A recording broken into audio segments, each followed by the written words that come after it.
talk. We're just going to turn it over for the script writers. It's the one thing that we're allowed to. Thanks for watching another episode of Rider Nation Station. Help us help you by subscribing on YouTube or following us on Facebook. TSC has streaming television services available in the Gigahood, delivered over our blazing fast fiber internet. Choose TV to fit your family's needs. Enjoy our basic package with all the local channels, or try the extended basic package with sports, news, music, and family entertainment. Download the Your TV Green app and use your Amazon Fire Stick to start watching today. Still need internet? Go to www.telcirco.com and choose the Connect Me button to complete the fiber connection form, and we'll take care of the rest. Hello, everyone, and welcome to Grand Lake Health Systems Field, St. Mary's, Ohio. This is Rider Nation Station. We're bringing you tonight's game.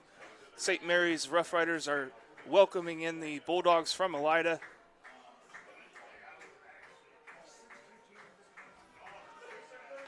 I'm Zach Farrell. I'll have all your play-by-play tonight.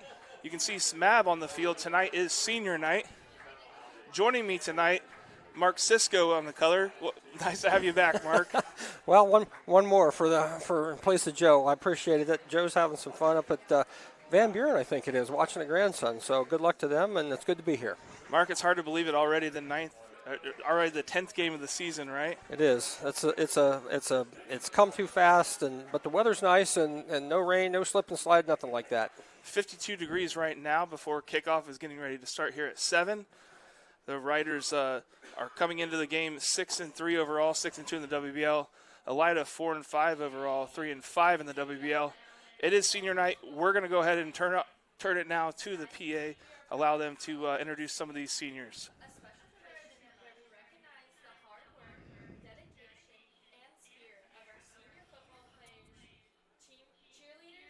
And band members. These seniors have devoted countless hours representing MHS with pride, on and off the field, on the sidelines, and in the stands. We thank them for their leadership, talent, and heart. We'll begin by honoring our senior football players. Number 0, Zach Myers, escorted by Aaron Myers and Emily Baker.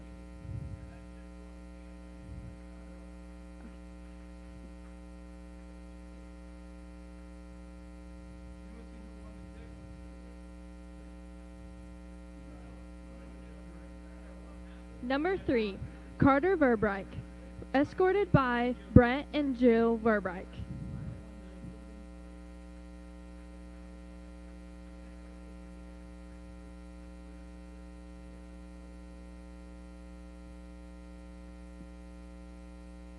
Number 8, Luke Rammel, escorted by Andy and Jess Rammel.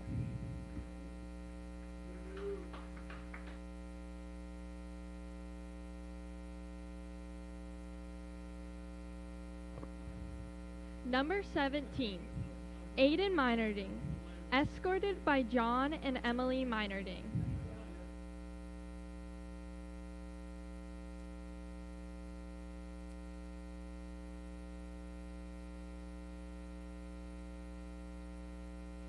Number 22, Logan Childs, escorted by Adam and Casey Childs.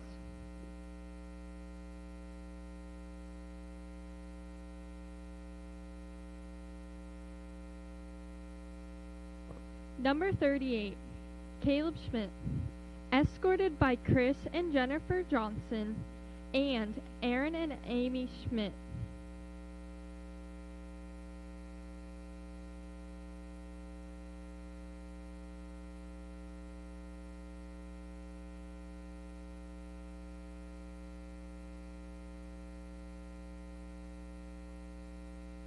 Number 41, Brady Triplett, escorted by Matt and Jill Triplett.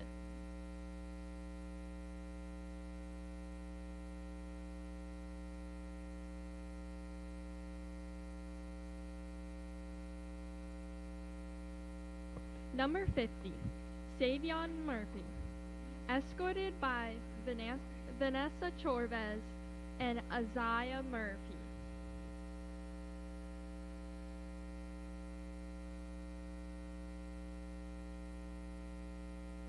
Number 51, Cole Mullins, escorted by Sean and Veronica Mullins.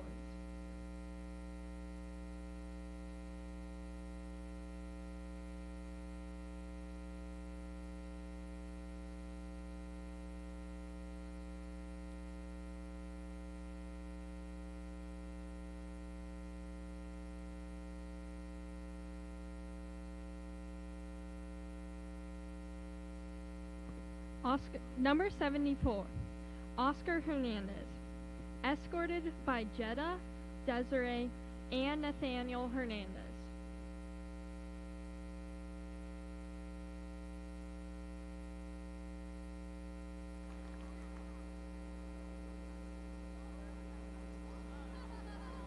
Number 77, Xander Post, escorted by Matthew and Cindy Post. Xander is also a proud member of SMAP.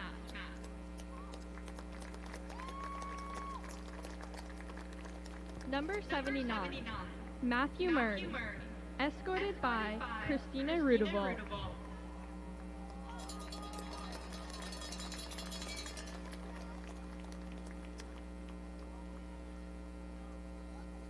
Number 95, Christopher Schreier, escorted by Elvin and Lisa Schreier.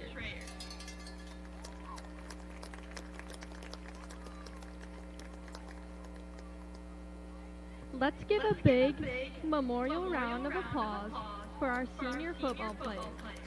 Thank you for your dedication and for making us proud each and every Friday night. Next, we honor our senior cheerleaders, the voices of Rider Spirit, who have led the crowd in rain, shine, and victory. Izzy Cotterman, escorted by Robert and Christina Cotterman. Izzy is also a proud member of SMAP.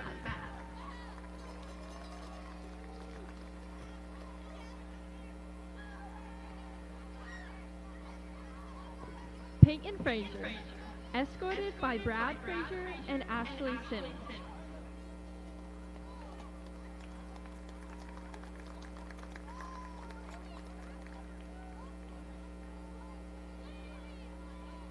Rory Gates, escorted by Todd Lund and Aunt Rachel Schaff.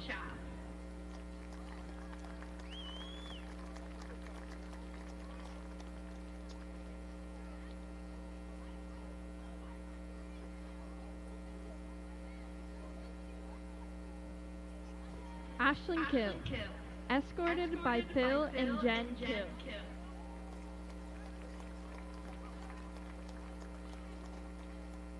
Let's hear it for our senior cheerleaders. Thank you for keeping our school spirit alive and strong.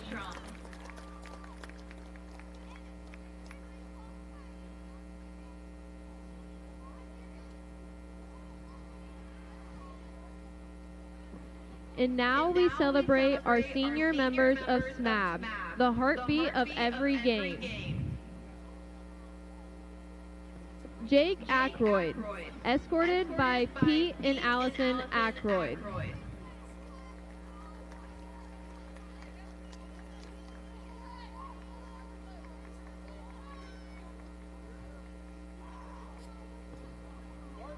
Riley Anderson, escorted by Tom and Brittany Nouse, Paul and Brooke Anderson.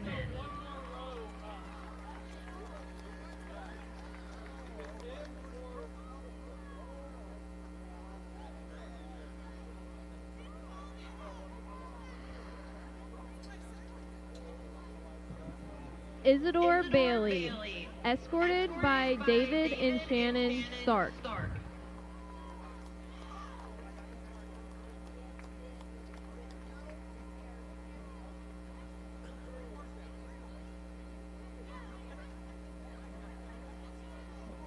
Riley Benoit, escorted by Chris and Morgan Benoit.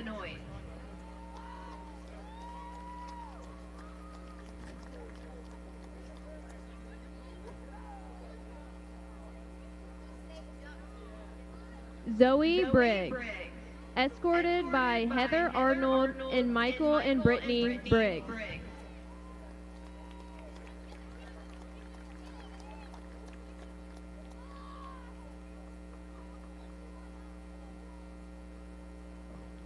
Holly Chisholm, escorted by Justin and Audrey Chisholm.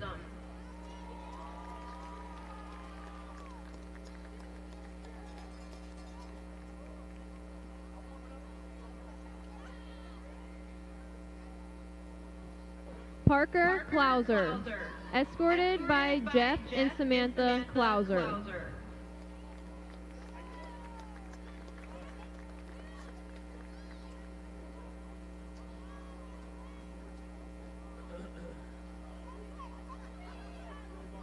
Morgan Elkin, escorted by Dave and Heather Elking.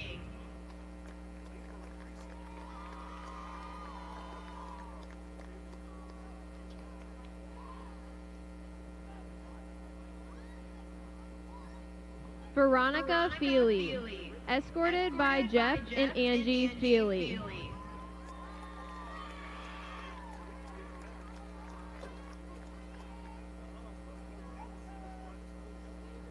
Piper Fusion, escorted by Darren Fusion and Abby Moran.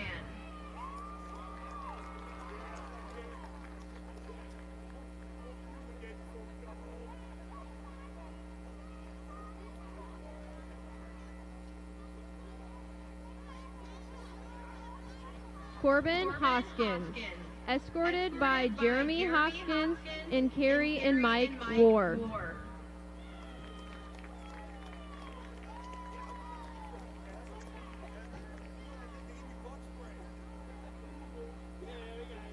Maggie Hollinger, escorted by Rob and Brandy Hollinger.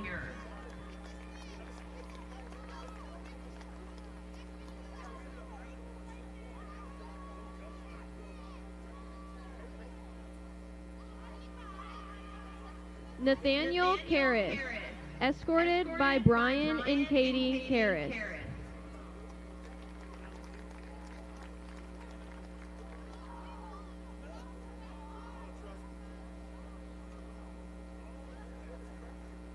Reese Long, escorted by Victor and Kaylee Long.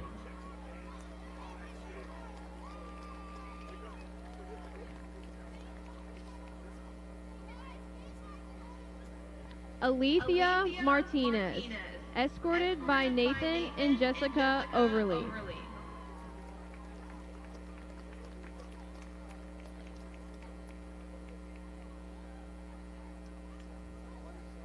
Maddie Motter, escorted by Eric and Nancy Motter.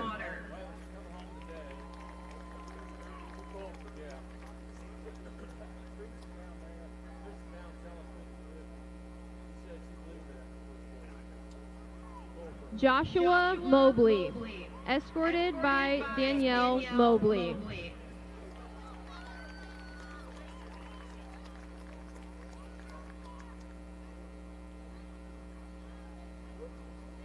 Ryan Monfort, escorted by Mark and Ricky Monfort.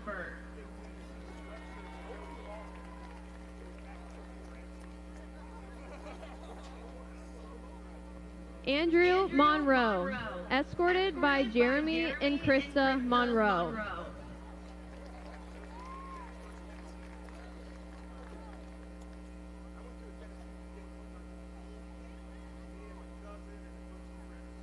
Matea Patterson, escorted by Shane and Brandy Patterson.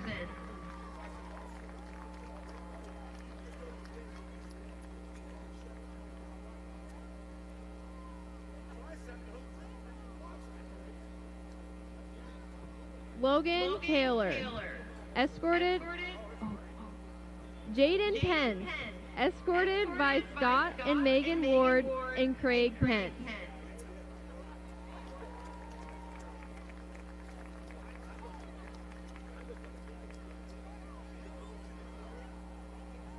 Logan Taylor, escorted by Dustin and Laura Taylor.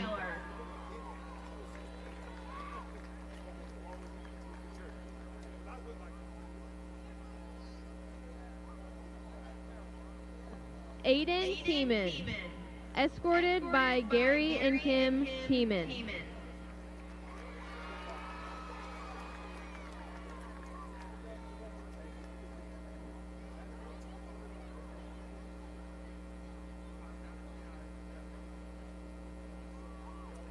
Lincoln Waterman, escorted by Doug and Kelly Adams and Todd Waterman and Jenny Braun.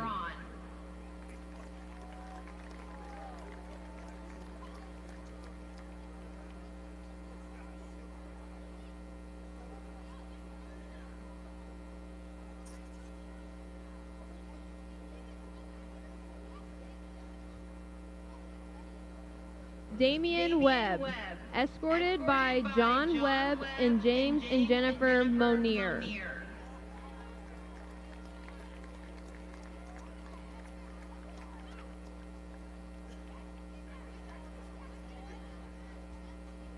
Hunter Winget, escorted by Greg and Tracy Winget.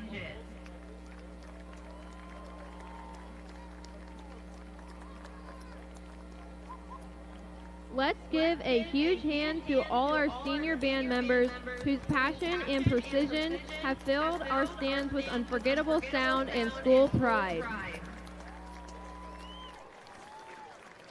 To all our seniors, football players, cheerleaders, and band members, thank you for your leadership. And welcome back to Grand Lake Health Systems Field. Congratulations to all of our senior football players, band members, and cheerleaders.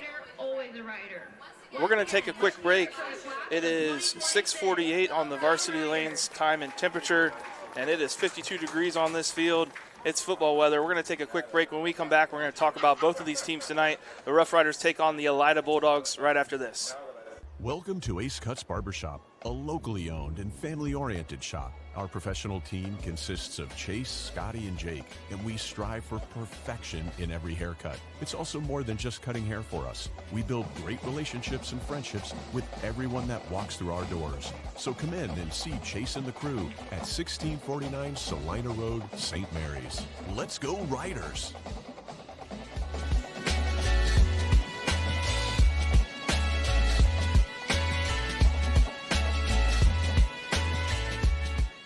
The St. Mary's Memorial High School Alumni Foundation is proud to support St. Mary's athletics.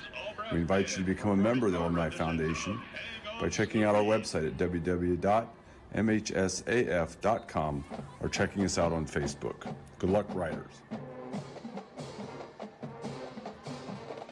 Auglaize Equipment Rental is your source for all your equipment needs.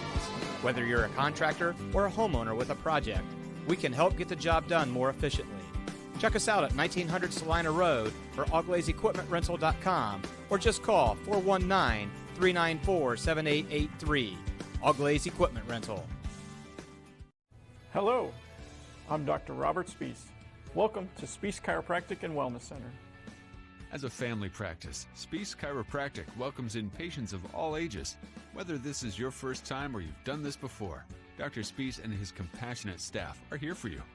What makes Spees Chiropractic unique is their three-tier approach. By using chiropractic care alongside massage therapy and physical therapy, all your health care needs will be treated compassionately and comprehensively. Spees Chiropractic.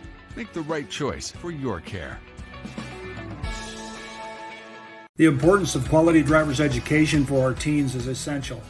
Capabilities has provided classroom and in-car driving instruction for St. Mary's and surrounding communities for over 20 years. Live classroom and online options are available for our students.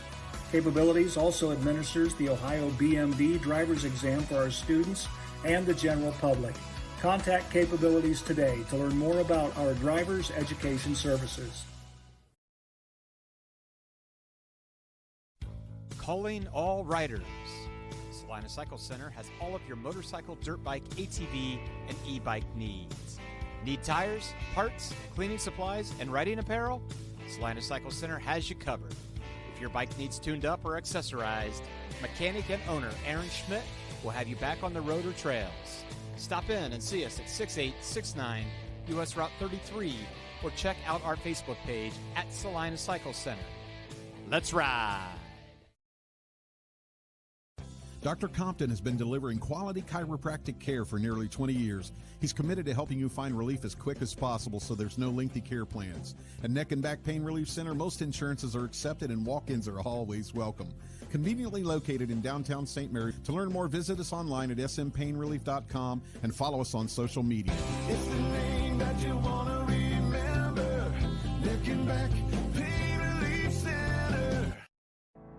Go see Eagle Loan Company in Salina when you need a little extra. Loans made easy, payments made affordable, loans subject to credit approval. Conditions apply. St. Mary's Eagles 767 is dedicated to promoting the general welfare of the citizens of St. Mary's by giving special attention to public improvements. They are also committed to helping meet the public needs and all that relates to the betterment, convenience, and comforts of the citizens of St. Mary's. For more information on how you can become a member, call 419-394-3257 or stop in during business hours at 404 East Spring Street in St. Mary's. St. Mary's Eagles, 767. People helping people. Welcome back, everyone, to Grand Lake Health Systems Field, St. Mary's, Ohio, Friday night football coming to you live on Rider Nation Station. I'm Zach Farrell. I have all your play-by-play tonight. Joining me, Mark Sisko on color. Mark, what do you think for Rider football night? Well, you know, you and I have both been here, Week 10, last game of the season or the regular season. It could be, for a lot of their last game ever. So it's a bittersweet moment for both teams and cheerleaders and band members, but it's one to be enjoyed. Yeah, we just saw senior night, saw the football players, cheerleaders, and band members and their parents coming across the field. It's a very special night. Riders have already clinched the playoffs, but they have a chance with a victory tonight to potentially get a home game, which could be huge to have a second round, to have another final home game next week. And well, that would be a good way to start the postseason if we could play at home, that's for sure. And not that we're looking at anything, but a lot of the teams in our region are all the way in Akron or Parma. That's going to be a long trip if we have to go there. Well, that's what I was looking at too. So you just hope you can play your first one at home. We'll talk a little bit about the Elida Bulldogs coming into this game. 4-5 overall, 3-5 in the WBL. Last week, a big loss to Wapakoneta, 41-10. Head coach Kyle Harmon comes into the game with his team averaging 111 yards per game on the ground, 188 yards per game through the air, total offense of 300 yards per game. That puts them right in the ninth place overall for total team offense in the WBL. They are scoring 23.9 points per game, which also puts them towards the bottom, right around sixth in the WBL.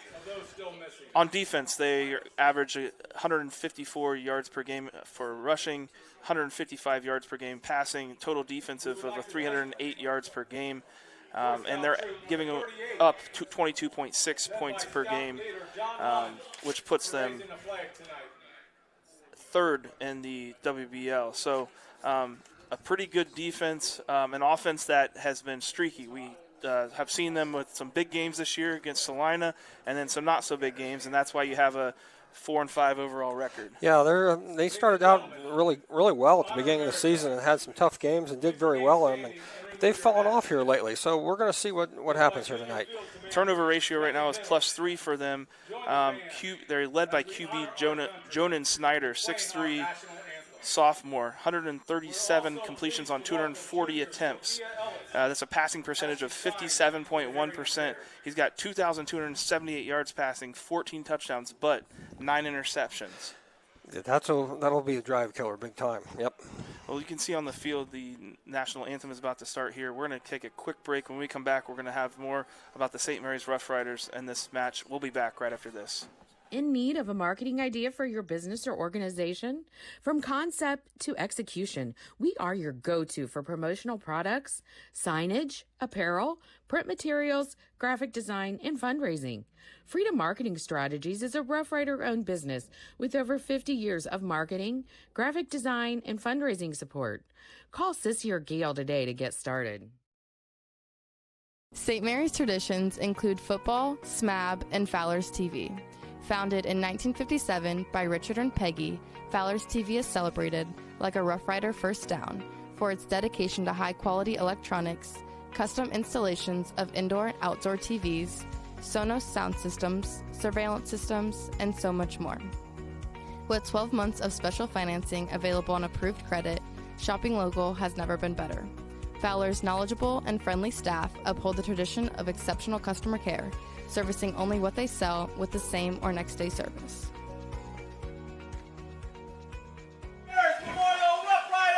Well, we're back here at Grand Lake Health Systems Field. Zach Farrell, Mark Sisko. You can see the team comes out onto the field after the national anthem. There's a certain energy tonight, I think, with all of the pregame activities. Seems like this team's a little bit ready to go. We hope that they're a little bit more ready to go. Bo Fry talked this week in the Bo Fry Show that he thought they came out a little lackadaisical against Kenton.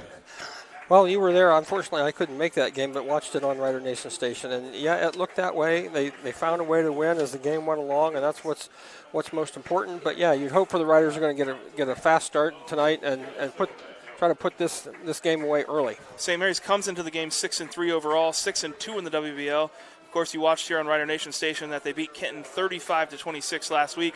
Coach Bo Fry's team is rushing for 291 yards on the ground per game, passing for 30 yards per game, total offense of 321 yards per game, and scoring at 28.6 points per game.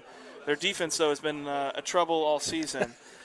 Defense giving up 116 yards per game on the ground, 237 yards per game in the air. Total defense giving up 353 yards per game and allowing 26.6 points per game with a turnover ratio of +5.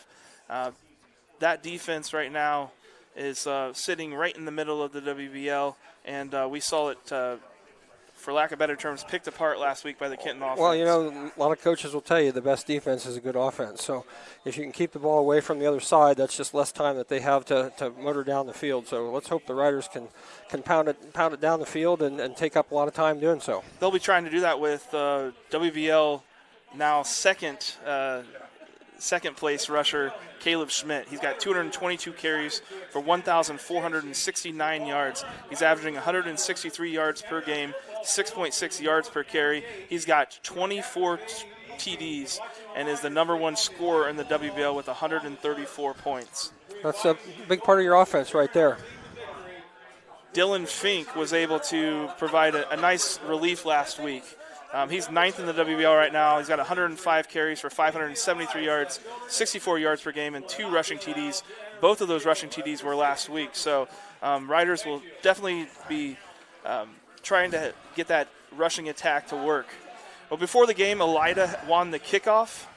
Elida won the coin toss. They chose to receive. So as you see out there, Triplet for St. Mary's lining up his team, getting ready to get this game started.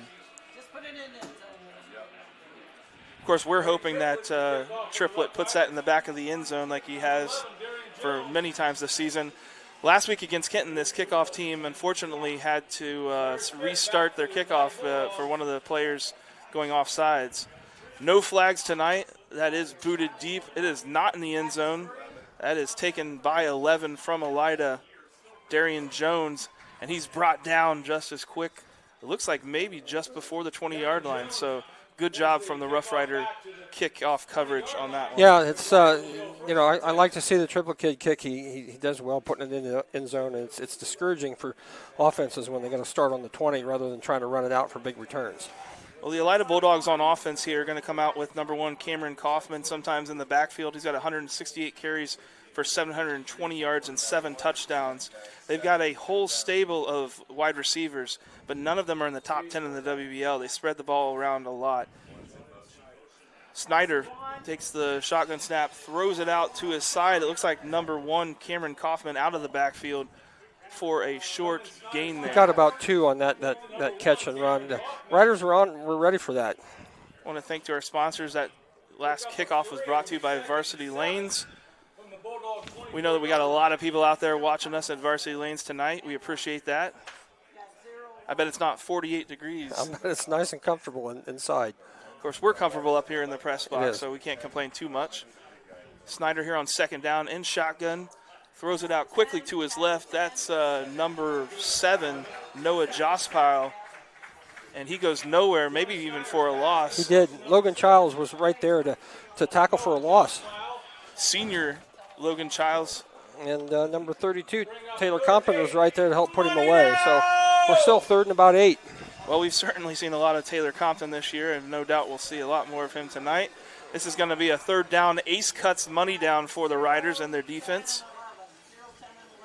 Taylor Compton second in the WBL right now with 115 tackles, 11 tackles for loss. Snyder gets the shotgun snap. He's looking long. looks for his receiver, number 10. It's incomplete, Zach. Incomplete. Some of the Elida fans and players wanted to call on that. Yeah, but it hit the ground. Look at the Larry Schaff Auto Sales replay there. Possible DPI there, but the officials didn't see it that way, and so we go to 4th down. We'll take it as Rough Rider fans. Elida comes out in the punting formation. Their punter is number 4, Isaac Jones, averaging 34.3 yards per punt this season. Looks like Dylan Fink, number 11, back for the Riders.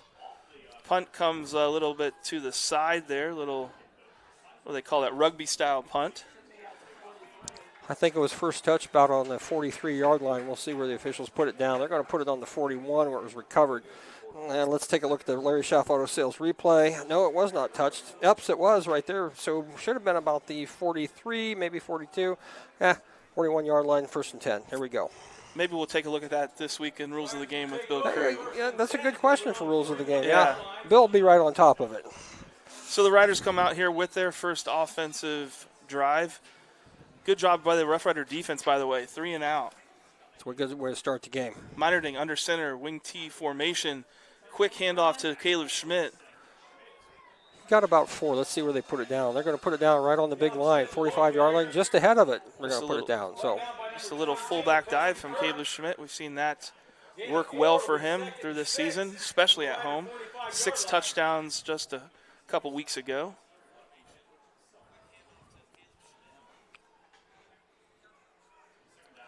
Minerding under center, wing T formation again.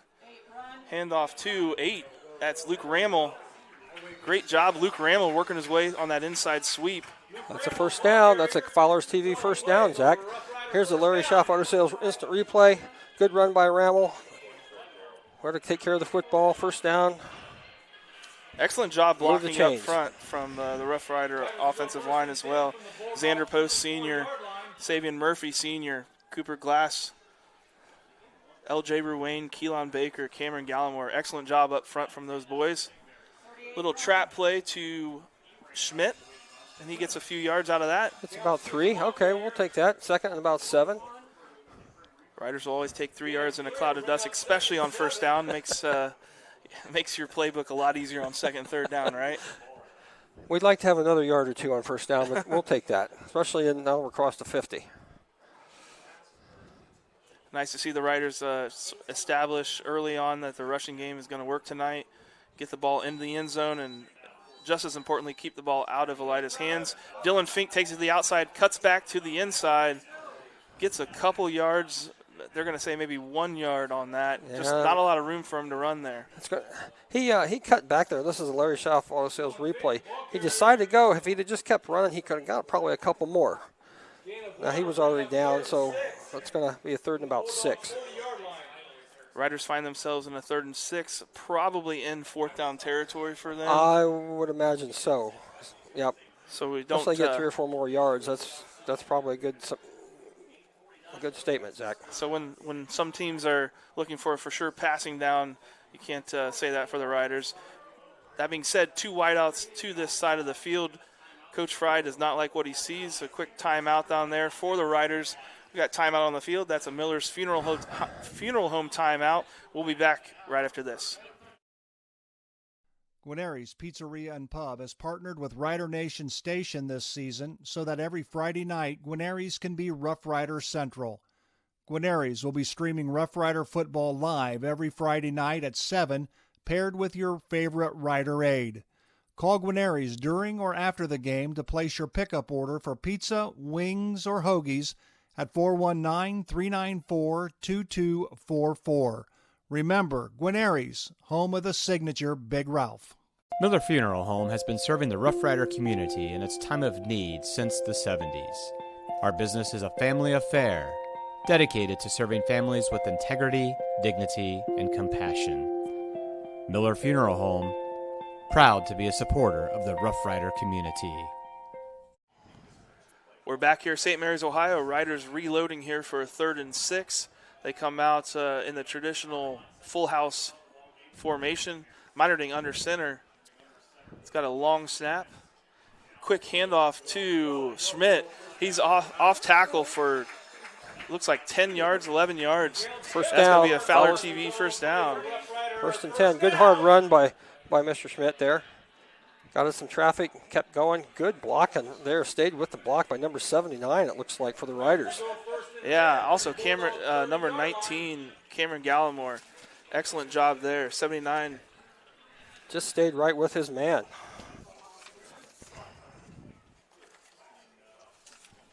So Riders really humming now. Full house backfield again. Fink running to the outside, sweep around the end for a good 5 or 6 yard gain. He's going to be at the 25-yard line. There's a little bit of a timeout on the field from the officials. Not sure what they're talking over. We got a flag in the backfield back at about the... Might have a Roots Pub penalty on the play. That was typically where we see a holding call.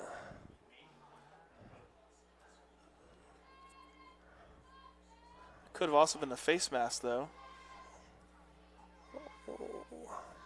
It's going to be against the Riders, it looks like.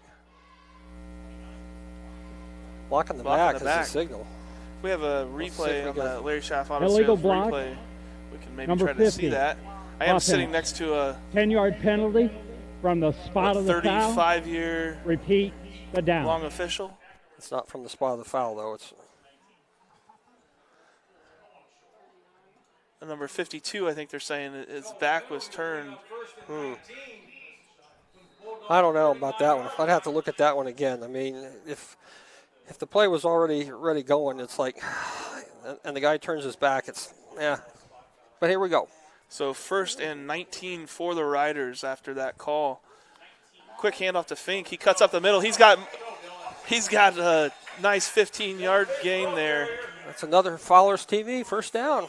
No, that was actually just the original line of scrimmage. Oh, my bad. You're right. 13-yard gain. Okay, we'll take that, though.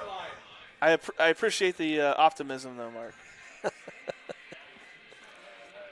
We didn't get a chance to talk much about the Elida defense, but they are led by Illinois commit Parker Krim. You can see him there, number 50. They'll rotate him to multiple sides where he tries to get a stop. Caleb Schmidt runs right past him right there and right into the Dr. Mike Compton neck and now back we'll pain do the relief. Fowler's TV first down. Red zone, right. And of course, we're looking at it again from the Larry Schaff Auto Sales instant replay. Yep. So we're right outside the 10-yard line into the red zone, Zach. Absolutely. Riders are humming right now. 1st and 19, and it took them 2 downs to get about 30 yards. So the Riders find themselves in the Dr. Mike Compton neck and back pain relief center red zone, trying to put the ball in the end zone. They gave it to Caleb Schmidt. He's been there a few times this season. Good hard run by Caleb.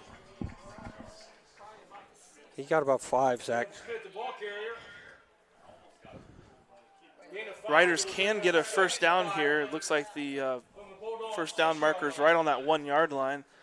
But I'm sure Coach Fry would tell you get that close to the end zone, you better get in. Coach Bachman would have put it a different way, as you and I both well know. We don't want to get kicked off of YouTube too quickly here. Full house backfield, Meinerding under center. Quick handoff to Schmidt. He's cruising, gets stopped just short, half a yard it looks like, Zach. So he's going to have a first down, I believe. That's a Fowler's TV first down. Should be. Let's watch here on the replay. Great job from Caleb Schmidt working his way up in there. Just gets Official caught. got in the way of our camera, but he is on the half-yard line. Yep. We do have a first and goal on the half-yard line. Caleb Schmidt looking for his 25th touchdown of the season. Full house backfield. Hands it off to Schmidt. He gets hit by Parker Krim. Well, I think maybe we'll hand it off to somebody else this time. What do you think? Parker Krim was sitting ready for that one. That's number 50 for Elida comes across hard. Tristan Gilmore and makes the tackle. He just split the defense or the offensive line and just got in there. That's the Riders. Yeah, 50 is Parker Krim. That's that Illinois. Krim, I'm sorry. Yep, Illinois commit for Alida. He is a brick wall. Riders do a QB keeper. We love to see that. And we're not getting a call, but he's laying in the end zone. There we go. Laying in the end zone. Yeah, there's no doubt. Yep. The umpire was signaling out there to him. He was in. So Aiden Meiterding picks up the Salina Cycle Center touchdown. Yep. On senior night. Nice job, Aiden.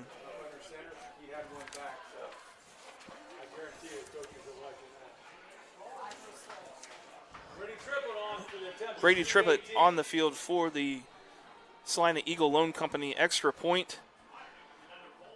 Snap is back, hold is down, good, and the kick looks good from here.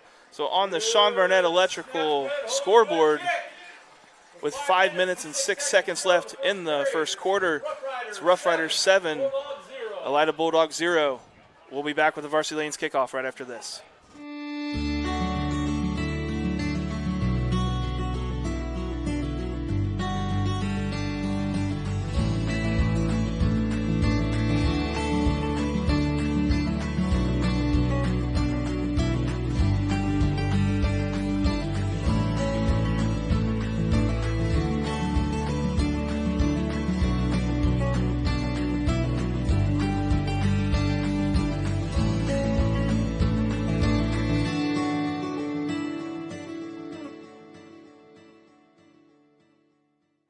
Back at Grand Lake Health Systems Field, Zach Farrell, Mark Sisko, and Aiden Meiterding has drawn first blood for the Riders with a QB sneak with 5:06 left in the first quarter.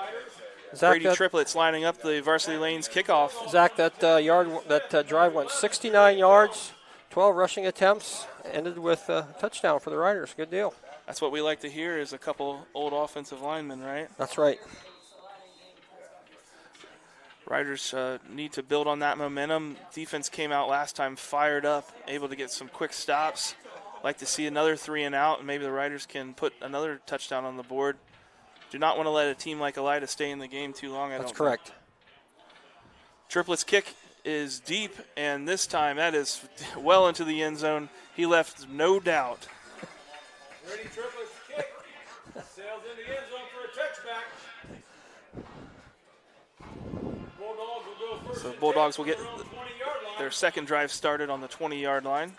Zach, when I was officiating as a referee back there on the line, nothing better than have the ball go in the end zone uncontested. It's just a nice, take a deep breath, and we'll go out to 20 and start again. Don't have to worry about watching it. You don't have to worry about too much, right? I guess for officials, you got a good kick return. You got to start running down the field with them, don't you? Yeah. A little confusion on the offensive line for Alida there for a second. Yeah, Alida coming out, 4 wide receivers, 1 running back. They hand it off to the running back. That's Cameron Kaufman. Met at the line, gets maybe a yard. I think they're going to give him about 2. He ran a little tentatively, I thought. I mean, he's trying to pick his way through, and you can't do that with the Rider defense. They're coming to get you. Gain of 2 to bring up 2nd and 8. Riders just 3 down linemen on defense, but they are some beasts up front. Looks like we have Owen Ott and Matt Murphy and Cole Mullins in there. We have seen all of them do well. Quarterback keeper. Quarterback gets about 4 yards on that play. Makes it about a 3rd and 3, 3rd and 4 situation. They're going to give him more than that. It's going to be 3rd and 4. Or 3rd and 3, sorry. Gain of 5 will bring up 3rd and 3. Matt Murray, my bad. I called him Matt Murphy for some reason. Changing his last name. That's okay. 3rd down for Alida. It's the Ace Cuts money down here. Big 3rd down for the defense. We saw him get a nice stop last drive. This would be huge right here. Snyder in the backfield, 2 wing backs. Does a quick pass to 7. Noah Jospile, sure-handed catch there just past the 1st down marker. That was just a nice little pass play there. Noah Jospile, 6'4" senior, and he's got a couple feet on Trey Moore. He does. It was a nice little slant pattern over there. He knew where the 1st down was, and he just reached it by a couple yards. Alida going with the hurry up there. No huddle offense. 2 receivers to the left, 1 in motion. Looking to throw the ball again. Throws it deep. And he's got Elijah Reddick, number 0, with a deep pass. Ronan Snyder's pass complete to number 0, Elijah Reddick.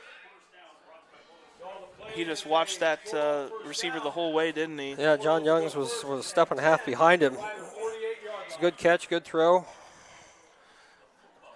Alida has the ball now on the St. Mary's side of the field, 48-yard line, 1st and 10. Clock continues to tick down. 3 minutes remaining in the first quarter. Quick handoff to Kaufman. He gets 4 or 5 yards. Cameron Kaufman, the ball carrier.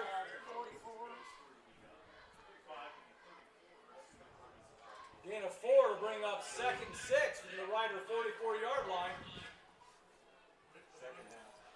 Much more successful little run play there for the Alida than what we've seen. Unfortunately, we've seen teams, do that to this team. Yeah. Alida and Shawnee, they get a big pass, and then that opened up some of the rushing attack a little bit more. Another handoff to Kaufman. All right, he got just about 2. Makes it 3rd and about 4. Cameron Kaufman, ball carrier. Take a look at the Larry Schaff auto replay. Gain of 2 to bring up Yep, about 4 yards. 4. Money down! So another Ace cuts money down here. 3rd down for the Riders. I don't know. This might be 4-down territory for Elida as well. I would think so. I mean, they have nothing to lose. 2 wideouts to the left, 2 to the right. Snyder looks over to the sideline to get the play. Looks like he's changing it up. Yep. Kaufman is in the backfield. They're going to hand off the ball to Kaufman right up the middle. Sure was. Elida saw something that they liked about the defensive line right there and decided to run it right up the middle.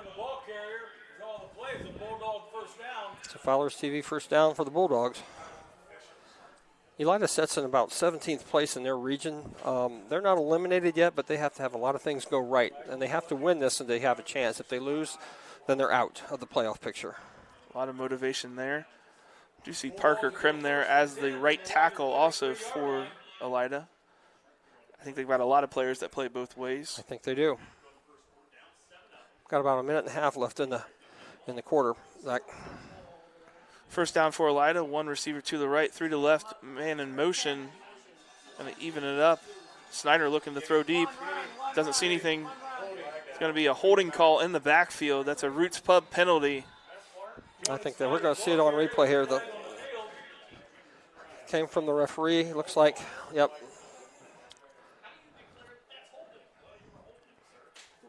I think that might have been a good call. Here's a Larry Shaft Auto Sales replay. Look on the left side of the screen here. Yeah, he got him wrapped. Was that the left guard, then number 55? Just kind of pulled him down? That's a good indication there. 10 yards from the previous spot. Repeat the down.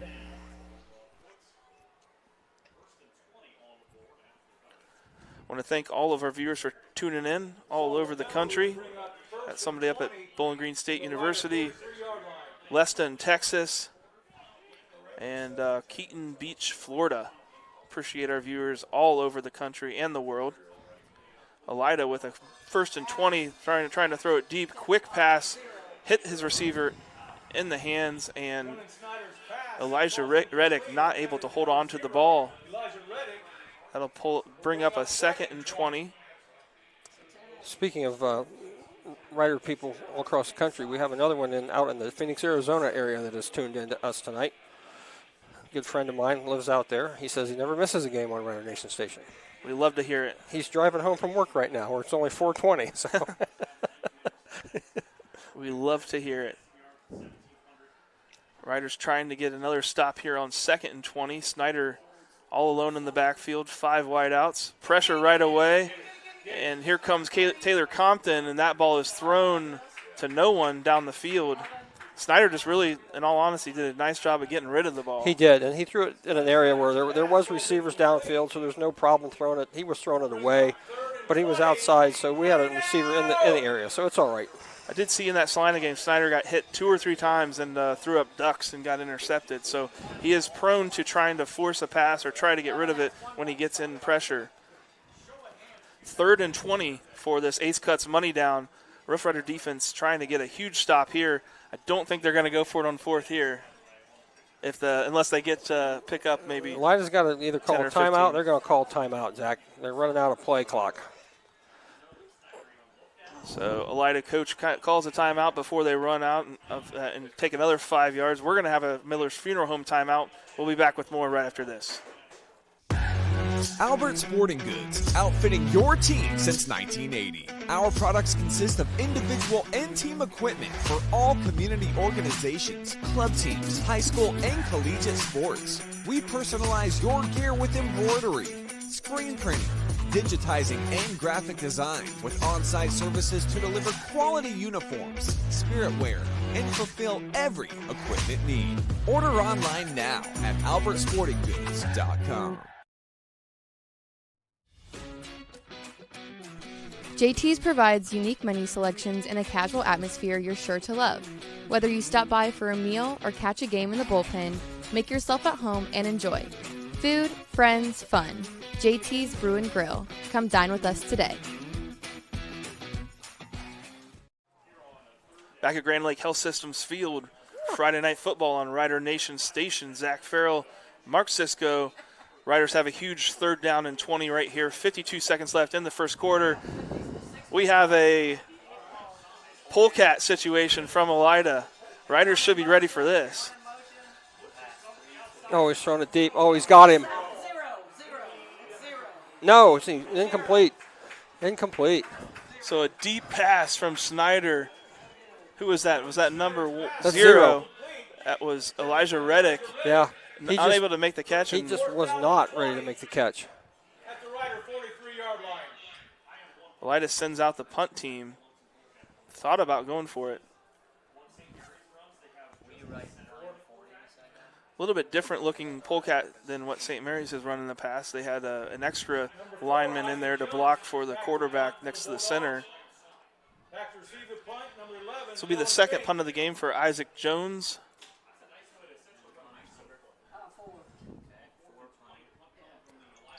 Deep ball. Dylan Finkel let it go. Oh, no. And what a bounce for the punters, but touchback. It went into the end zone. Elida downs it in the end zone. What a close call for the Riders. That ball just checked up really nice, and sure did. Took a backward bounce.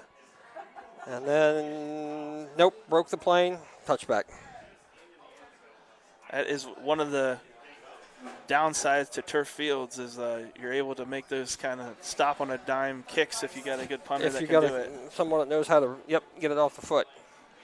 Good turnout tonight on a cold night, chilly night from our students. Looks like it to be camo night.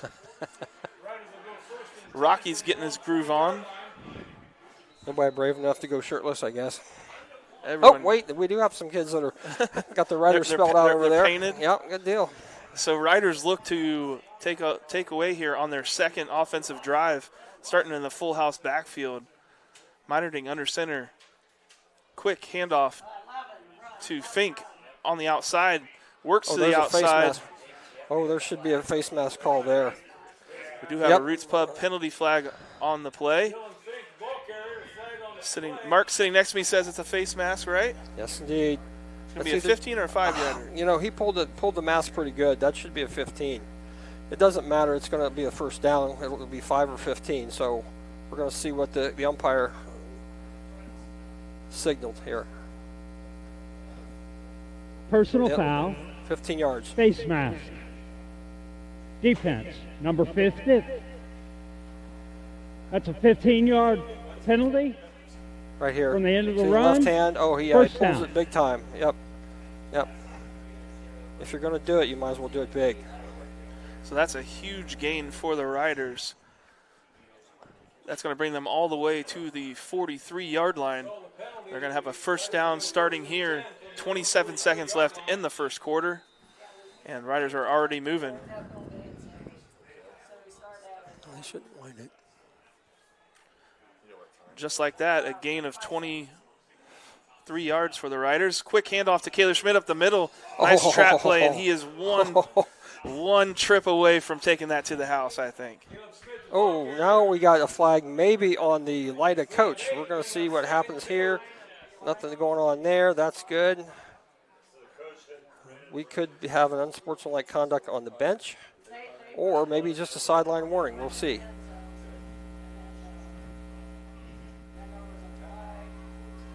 line warning, defense, first, there's no yardage. Okay, first of all, that's the wrong signal. Yeah, I thought it's this, right? right? It's a sideline warning. That's for the coach being out on the field like that. He could have flagged him more than that, but they're going to warn him there. There's no yardage, but the next one like that will be yardage. So we got a quarter. Well, that's going to be the end of the first quarter. Riders going to let that clock run out. We're going to take a quick break. When we come back, we'll have the second quarter. Riders are up on the Sean Burnett Electrical scoreboard 7-0. We'll be back right after this. And speaking of great teams, St. Mary's Foundry would like to thank its very own team of hardworking employees for their loyalty and dedication. If you're looking for rewarding challenges and first-string wages and benefits, check us out at stmfoundry.com or on hometownopportunities.com. St. Mary's Foundry, where iron and ingenuity meet. Plus One Professionals Real Estate. We're dedicated to making your move smooth and stress-free with our Plus One perks and free use of our moving truck. Plus One Realty, where our agents always go the extra step. Plus One. St. Mary's, Ohio, Zach Farrell, Mark Cisco. Riders are up 7-0 on the Sean Burnett Electrical scoreboard. Second quarter getting ready to start now. Teams change sides. It's always easy when the ball's right on the 50-yard line, right? My favorite time to switch quarters is when it's right there at the 50. It's going to be 2nd and 2 for the Rough Riders. Predictably coming out in the full house backfield. Minerding, just a nice QB sneak, takes it for 4 or 5 yards there. Should have the Fowler TV first down. Yeah, they do. I was kind of hoping they'd throw it downfield on second down when you only have 2 to get, but hey, you and I both know what that style of football is like, so here we go. So the Riders will take over 1st and 10, trying to get down into that red zone.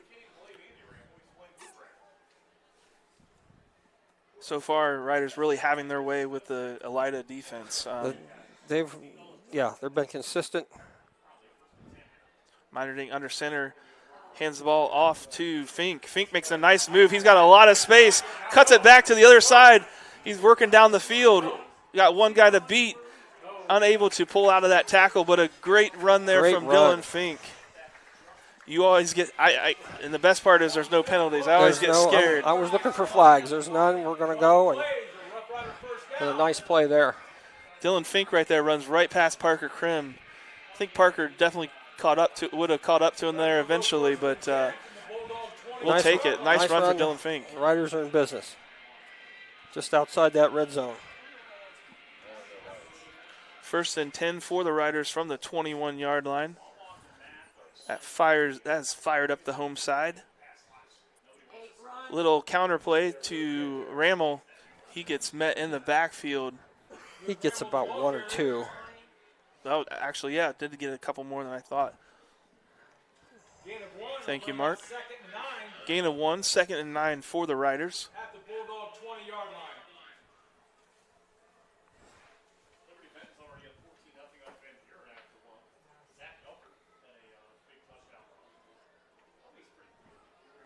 That puts the Riders right in the red zone.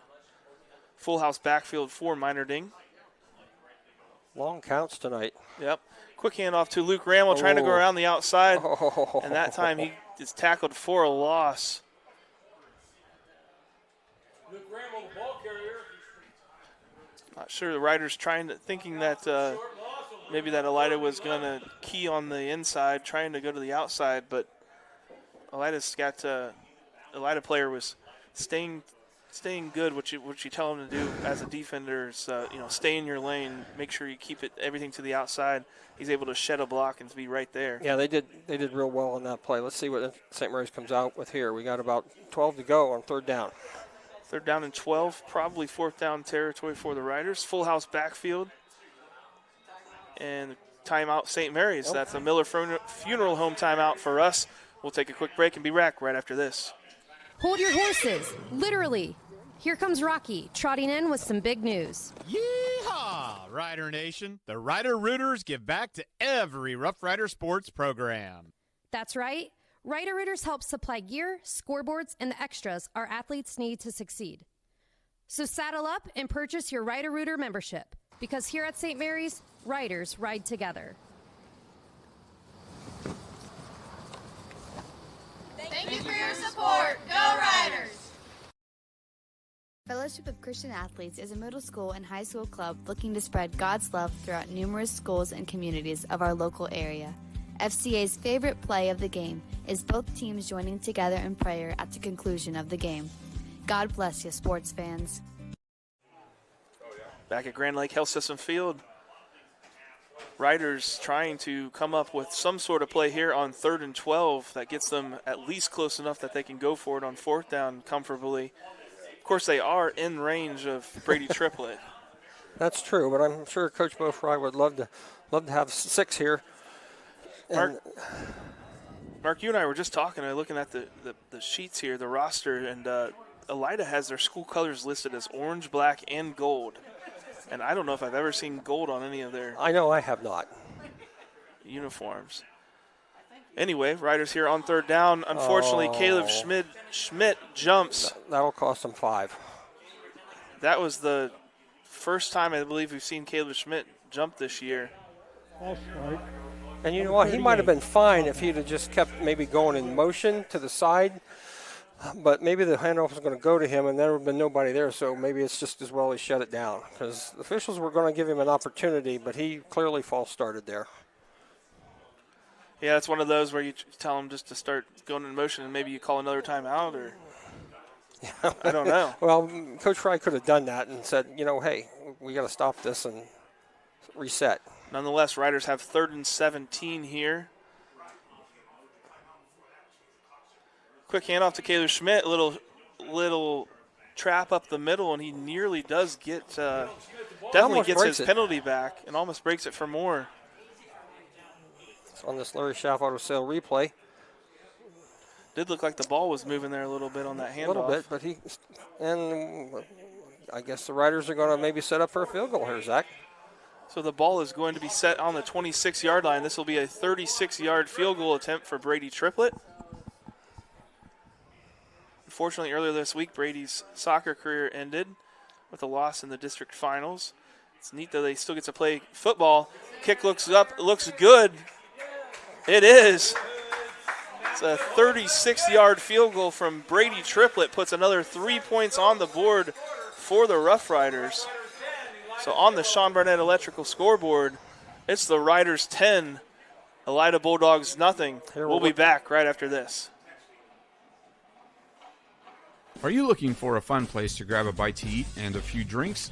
Then stop by Roots Pub on Spring Street in downtown St. Mary's. The kitchen is open from 11 a.m. to 11 p.m. The food menu still has all the classic favorites, but now also has some tasty new options. Roots Pub always has a game on and has live entertainment every weekend from some of the best bands around. Check out our Facebook page for a full entertainment schedule and daily food specials. Roots Pub, your go-to place for great food, cold drinks, and a fun atmosphere. Well, we're back with the Varsity Lanes kickoff on a 36-yard field goal from Brady Triplett. He just continues to add to his historic season as a field goal kicker for the Roughriders. And we'll see if he's got any juice left in his leg here for the kickoff. My guess is he does. This kickoff is brought to you by Varsity Lanes. The Riders always dangerous in this bunched onside potential. They break out of that, choose not to. I believe we have 0 Elisha Reddick back for Alida. And maybe number 1, Cameron Kaufman as well. Ball is kicked deep. It's going to go into the end zone again. And they don't get a chance to run it back anyway. So Brady Triplett with another touchback right into your living room there. It looked like they used the kicking ball. Elida will have the ball on the 20-yard line. Which we all know as officials, there's no such thing as a kicking ball. Some of my officiating friends are sitting at home tonight and they're going, yep, he's right, there's no such thing as a kicking ball. We make sure there's no helium put in it or anything like that. So Elida last time marched down the field and then a huge penalty dropped them back. And they were unable to dig out of that hole. They get the drive started here on the 20-yard line. Snyder looks to throw it quickly out to his right, but that's going to be a false start on Alida. I think one of the receivers maybe jumped in a stance. Dead ball. False start. Offense. 5-yard penalty. Repeat. First down. So that'll dig a little hole here for the Bulldogs again. 1st and 15 now from the 15-yard line. So the penalty bring up 1st and 15 for the Bulldogs. Looked like they had a nice little quick out play there lined up too. I think Riders need to be careful about them looking for that deep ball again. Oh, they've sent an Alida player out. Something wrong with his equipment, which is the right thing to do. Looks like maybe his knee pads. He's down there messing with Yeah. his knee pads. We've talked about that a couple times this season about the trend in college and pro football is just not having knee pads at all. Oh, yeah, it's like they're wearing shorts out there. Right. And, the officials have been told to let it go at that level, so not here at this level, though. So 2 wide receivers to the left, 2 to the right. Running back in the backfield for Snyder, hands it off to Kaufman. Kaufman's got a nice gain and more. He's got first down. Around the edge. It gets pushed out of bounds around the 37, 38-yard line. It's a big gain for Cameron Kaufman. Almost like a Statue of Liberty play, almost, Zach. Sort of hit the ball and he kind Hit of the ball, and the Riders bid on it, and comes up with the big gain. Alida gets a fresh set of downs. They'll start 1st and 10 on the 38-yard line. Snyder hands the ball off again. Kaufman. Looked like a very similar play. Alida taking the St. Mary's route and saying, we're going to just keep running the same play until you can stop it, right? Stop it. That's right. Gain of 9. They'll bring up a 2nd and 1 for Alida.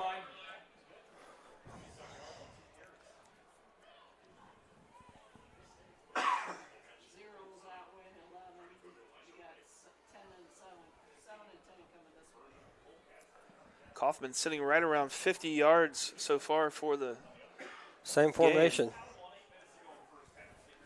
Yep. They run it again. Oh, and they slipped the linebacker coming through there.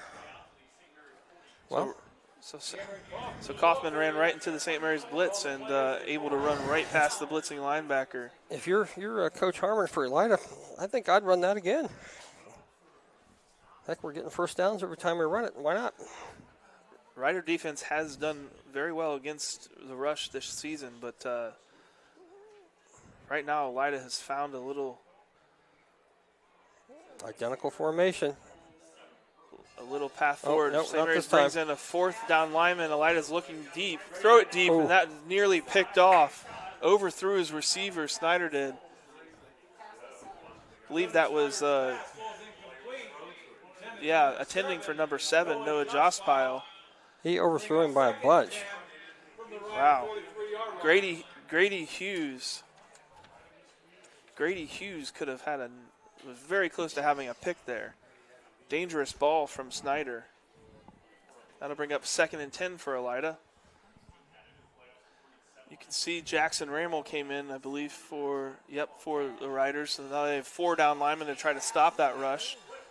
Quick pass out to Kaufman in the flats. Gets 5 yards on that 2nd down. That'll bring up a manageable 3rd and 5, 3rd and 4. Yep, looks like about a 3rd and 5, Zach. Pushed out of bounds. We'll bring up 3rd and 5. Money down! As you may have heard, this is an Ace Cuts money down for the defense. Probably 4th down territory for Alida here, down 10-0. The defense looking to get some pressure on Snyder. They do. That's a run to Kaufman, and it goes nowhere. Rider defensive line and linebackers are ready for that one, weren't they, Mark? Yes, they were. They saw that formation. It's like, yep, here we go. So now it becomes an interesting call for Coach Kyle Harmon for Elida. It looks like he's going to, 4th down, we're going to go. Great job up front from Cole Mullins and Matt Murray. I think they were both in there making that stop. I think that they're going to try that. Well, They got nobody in the backfield. I was going to say, I think they're going to try that that out right just past the field, just past the first down. Oh, wait, we got Roots Pub penalty on the play. Dead ball. False start. Oh. Offense. Number 10. 5-yard penalty. Number 10, Larry Smith. Repeat. One of the wide receivers, apparently. Yeah, we saw that right on the snap, right down here. Oh. See number 10 just take that little. Ooh. Let's see if we can get another Larry Schaff Auto Sales here. Well, maybe after the timeout. There's a timeout on the field. Maybe we can get another replay and watch this while we have Mark Sisko up here. He can tell us what we were looking at there. Yep, he was just a tad quick, but so we're looking at the inside guy there, right here on the wide receiver right there, close to us, the second one in. Yeah, and that was called by the line judge on that side, right? Correct. He barely. That was close. That was close. That was a big call on a 4th down for Alida. That moves it from 4th and 5 to 4th and 10.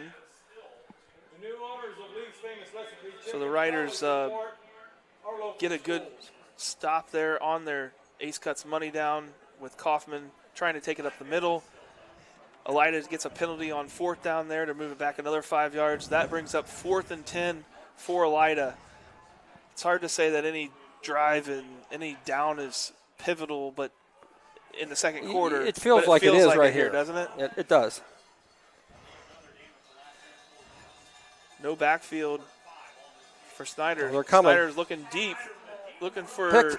I don't know where he's looking, but there is a flag. They're gonna call offense or defensive pass interference. That was Darren Jones, number 11, targeted on that. Jonas Snyder's pass ball is incomplete. It's going to be defensive. It's going to hit him with a hold. It's going to be 10 yards. It's going to be enough for a first down. This is right over the middle. The Rider defender was trailing the receiver, and you can see the hand come out. And on the original play, he had a hold of him. Yeah, and it should have been a pass interference because the ball was already in the air. Number 14, 10-yard penalty from the previous spot. First down. So that is a first down for Alida, just 10 yards, but enough on 4th down.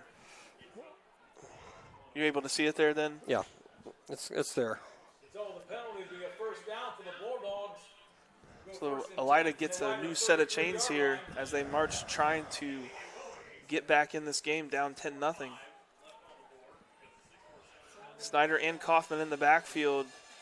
Snyder looks to throw quickly to the edge. That's going to be a first down. It's number 0, Elijah Reddick. They give it to him, or it might be a yard. Yep, they're going to give him the first down. He's the Larry Schaff Auto Sales replay here. He's a big target. Catches it. Yep. 6'2" right where it needed to be. Yeah, he's 6'2" senior, potentially playing his last game.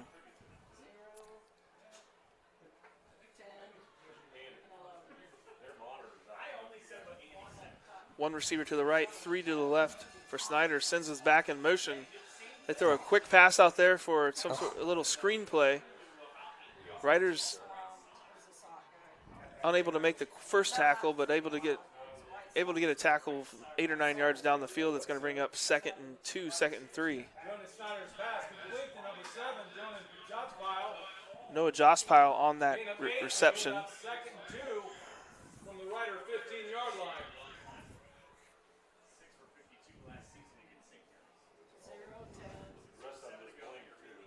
Alida now in the red zone. This is where they were sort of stopped last time. Blitz coming through for the Riders. Quick pass over the middle. Childs wanted that pick. That go right through his hands. They had that timed up just right. Pretty good blitz pickup actually for Alida. But the ball was from just behind him. Receiver had to reach back a little bit. That brings up a 3rd down and 2. Ace Cuts money down.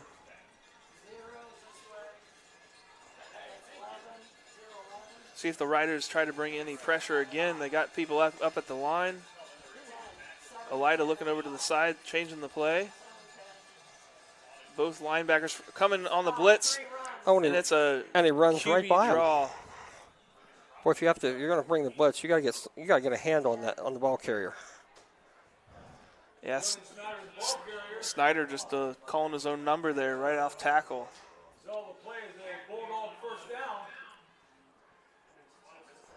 They know the blitz is coming, and Compton stays home, able to make a good tackle there, but first down given up. That's going to be first and goal for the Bulldogs on the 10-yard line. Empty backfield for Snyder.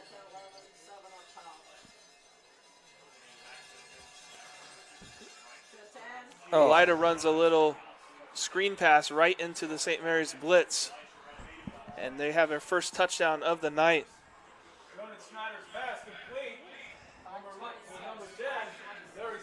That's number 10, Larry Smith for Alida. Untouched.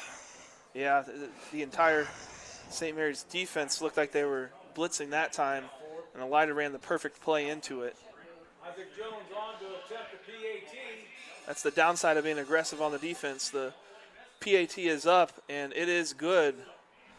So on the Sean Burnett Electrical scoreboard here with 5 minutes and 26 seconds left in the second quarter, it's your Rough Riders 10, the Alida Bulldogs 7.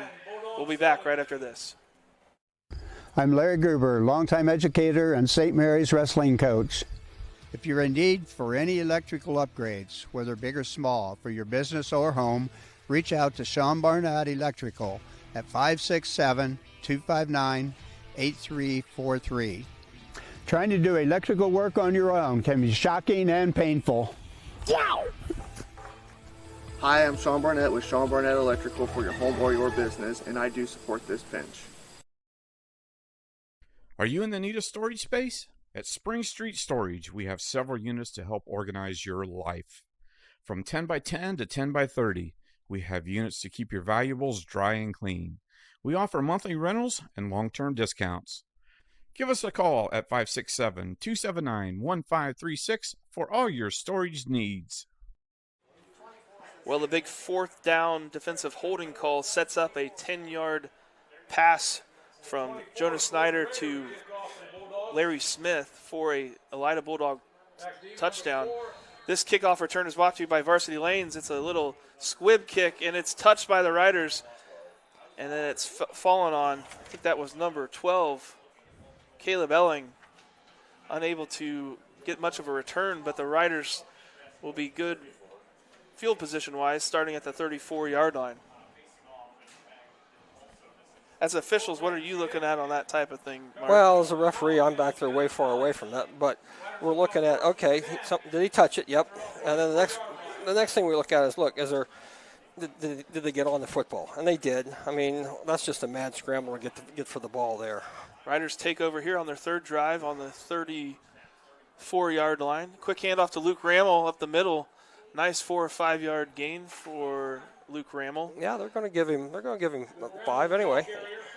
Riders on their last drive able to march it all the way down the field and unfortunately get stopped inside the red zone on a couple negative plays and they have to settle for a field goal. They want to turn that around right now. Yeah, it's one of those momentum things, right? Riders will get the ball in the second half as well, so you want to get up 17-7 and get another chance in the second half to add to it. Caleb gets about 2 yards on that run. Third and about 3. Caleb Smith, the ball carrier. Well, credit to Alida. They've either adjusted or just gotten into better rhythm defensively and figured some more out.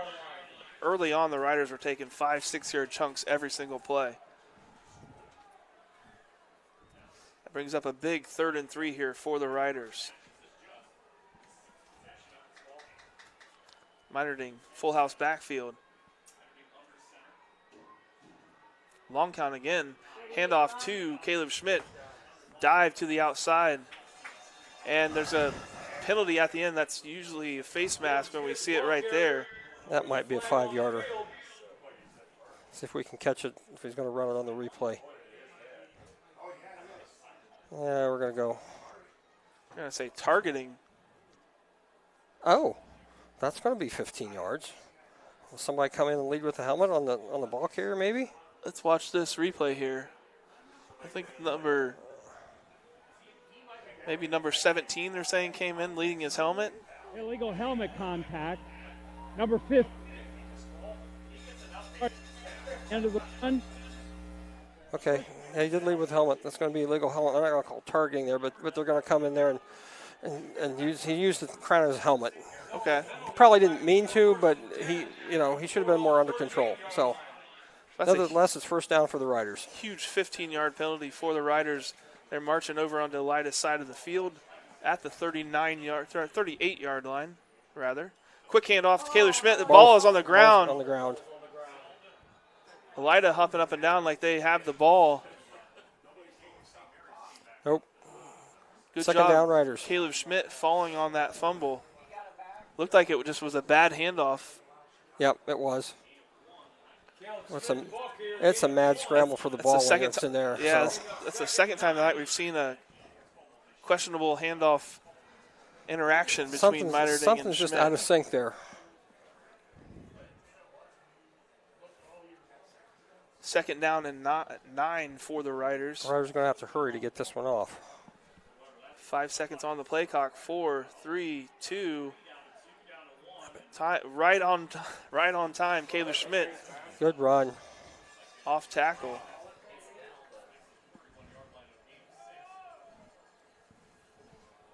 Good blocking up front from the Riders. Just crashing down. Looked like maybe another he missed had face his mask. hand. He had a hand on it. Don't think he grabbed it.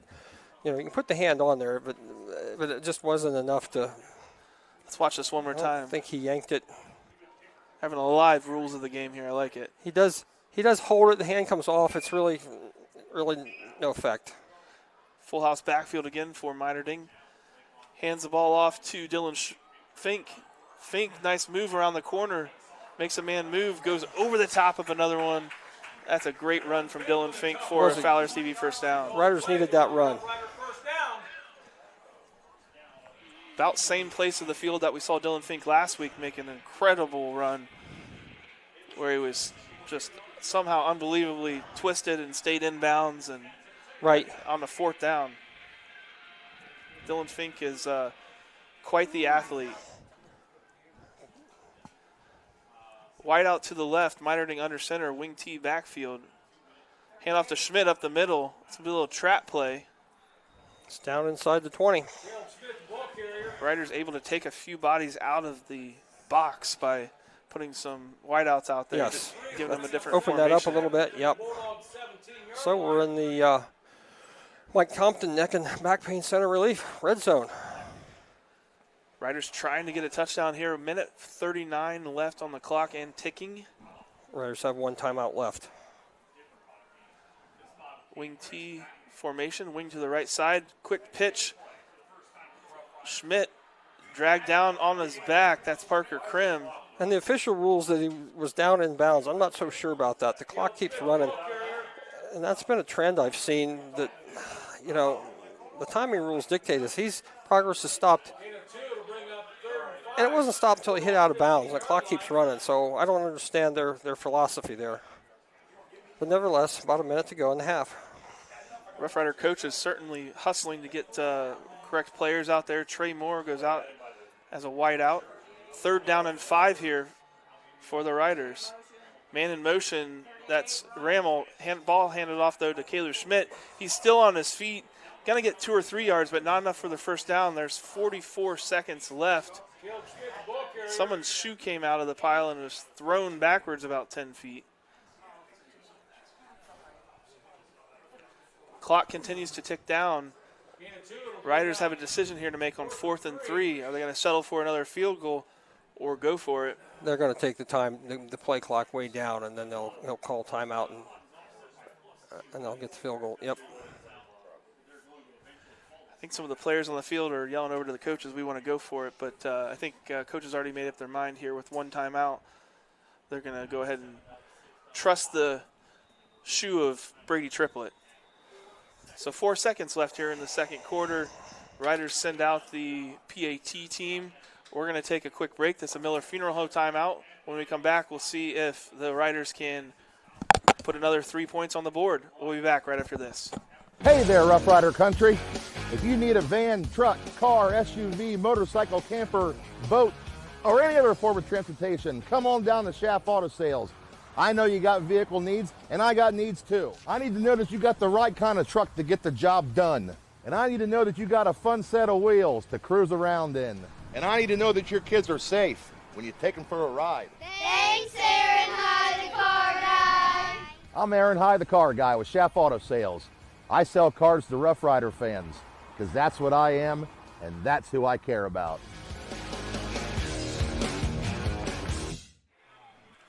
Riders sent out their kicking team. Brady Triplett's going to try to put this one through. Reminder for everybody at halftime, we are going to have the script writers tonight. And it's always a neat, one of the seniors is voted to be able to dot the I for the Riders. We are going to have that broadcast here at the Guarneri's halftime show tonight. Elida's going to try to ice him and call a timeout of their own. So we'll take another quick break. We'll be back with the last 4 seconds of this game right after this. TSC is bringing fiber optic high-speed internet to your rural community.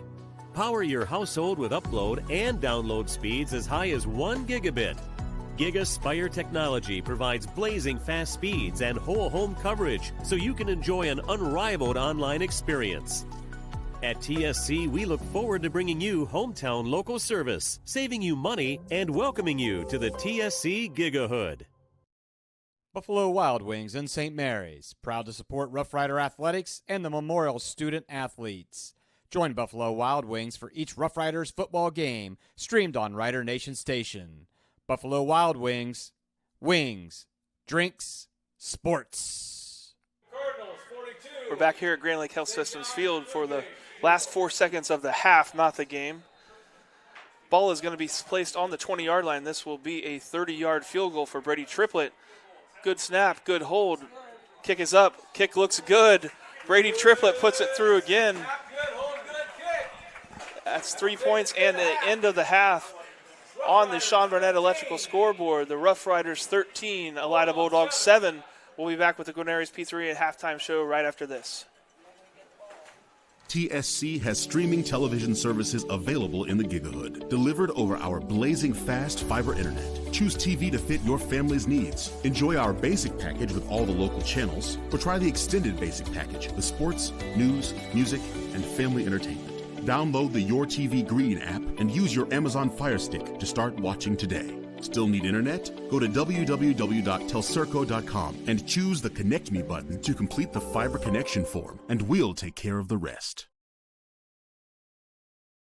Welcome to Ace Cuts Barbershop, a locally owned and family-oriented shop. Our professional team consists of Chase, Scotty, and Jake, and we strive for perfection in every haircut. It's also more than just cutting hair for us. We build great relationships and friendships with everyone that walks through our doors. So come in and see Chase and the crew at 1649 Salina Road, St. Mary's. Let's go Riders!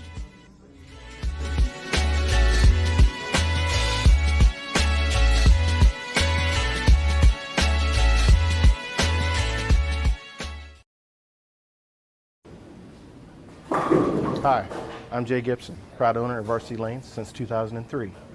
Visit Varsity Lanes for exceptional fun and mouth-watering food. Opt for our classic ham and cheese or choose from various other delectable options.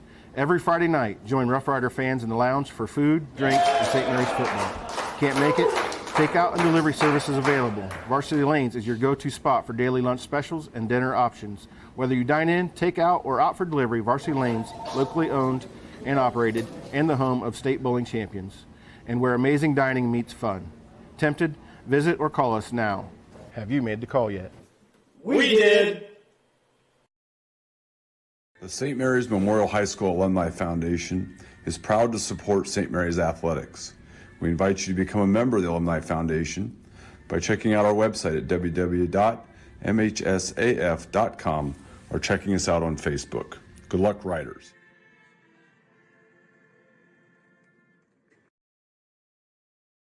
Guarneri's Pizzeria and Pub has partnered with Rider Nation Station this season so that every Friday night, Guarneri's can be Rough Rider Central. Guarneri's will be streaming Rough Rider football live every Friday night at 7, paired with your favorite Rider aid. Call Guarneri's during or after the game to place your pickup order for pizza, wings, or hoagies at 419-394-2244. Remember, Guarneri's, home of the signature Big Ralph. Welcome back to the Guarneri's Pizzeria and Pub halftime show. The Riders have had to settle for 2 field goals in the first half. That brings the Sean Burnett Electrical scoreboard to 13-7. The Riders are up over the Elida Bulldogs. Please enjoy your Guarneri's Pizzeria and Pub Rider replay. Well, I believe the Rough Riders are off with 2 seconds to go. We're going to try a field goal. Jeff Hughes is on, and we've seen him, and this is pretty much straight on, and he can hit them from here. Yep, all righty. They'll line it up. Tony Hirschfeld will hold. Jeff Hughes will attempt it. It will actually be a 27-yard field goal attempt. Good snap. Get it down. The kick is up. The kick is good from 27 yards out with no time left. Jeff Hughes. Here we go. 27-yard field goal attempt. They line it up. Elston will hold. Good snap. Get it down. It is on its way. It is good! It is good! With 5 seconds left, the St. Mary's Rough Riders have kicked a 27-yard field goal from Greg Yingling to give them an 11-8 lead here at Bath Stadium. They're going nuts over there. We're going to try a field goal. What? We're going to try a field goal. Nick Pfeffenberger is on. This will be 40 yards. He can't get it there. Nick Pfeffenberger is going to try a 40-yard field goal. Tom Burke will hold. They line it up. Snap. Kick. Oh, my. It's good. It's long enough. It is good. It is good. Unbelievable. It is good. The St. Mary's Rough Riders have won. Oh, my. The Riders have won it. The Riders have won it. 16 to 14 on a 40-yard field goal. Right down the pipe by Nick Pfeffenberger. They're mobbing the field. Unbelievable. Absolutely unbelievable. Well, we're back with the Guarneri's Pizzeria and Pub halftime show. I swear we picked those clips before we knew that there'd be 2 field goals in the first half, but what an apropos way game. The voice is very familiar to me, no doubt about it. Yep. I was in that game with Nick Pfeffenberger making that 40-yarder at the end there. Just brings me chills every time we hear it. Nice. Thank you for Guarneri's Pizzeria and Pub, home of the signature Big Ralph sub, pizza, and calzone. Give them a call at 419-394-2244. Mark, what do we have in terms of stats so far tonight? Okay, first of all, for the Elida Bulldogs, real quickly now, we've got they're down 13-7. Their total offense in the first half was 129 yards, most of that through the air, although they did have several runs that made good yardage. They've had 10 rushing attempts, 69 yards there, total, and no touchdowns there. They had one. I'm sorry, they had the one. The rushing was a touchdown for 10 yards. Touchdown, yep. Yeah.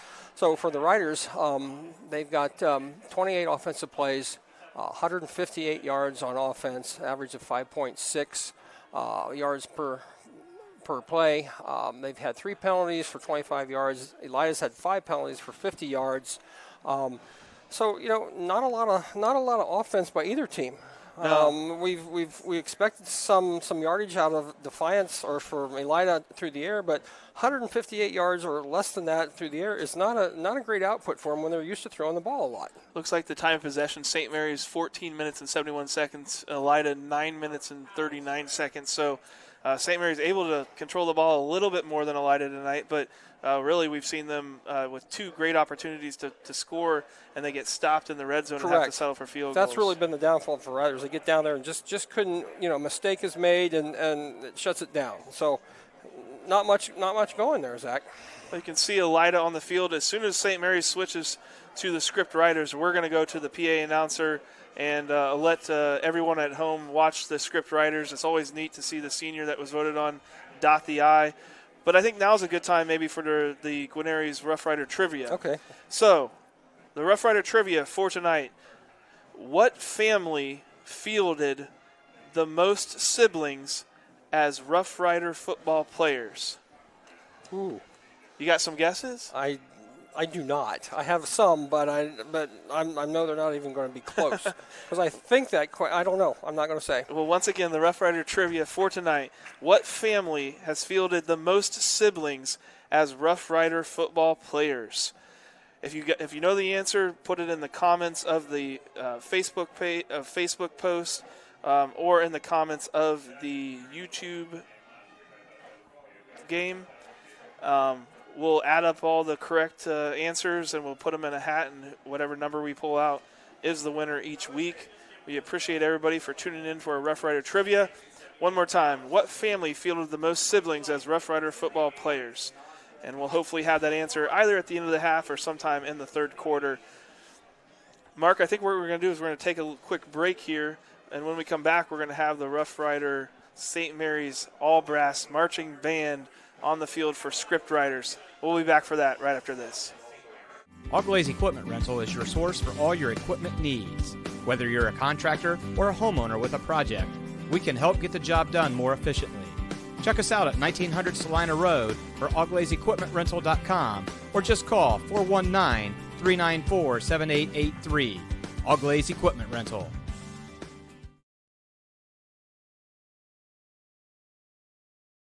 Hello, I'm Dr. Robert Spees.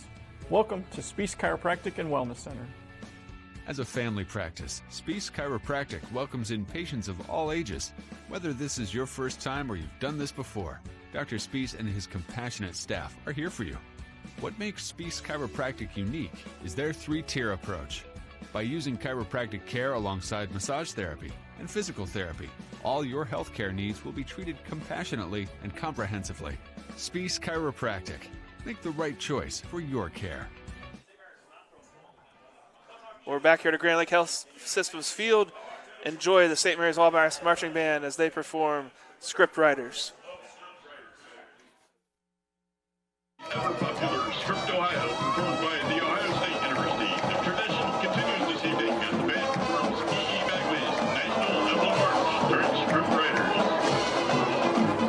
As voted upon by senior members, dotting the I this evening is Ryan Montford, son of Ricky and Marcus Montford.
congratulations to the band program.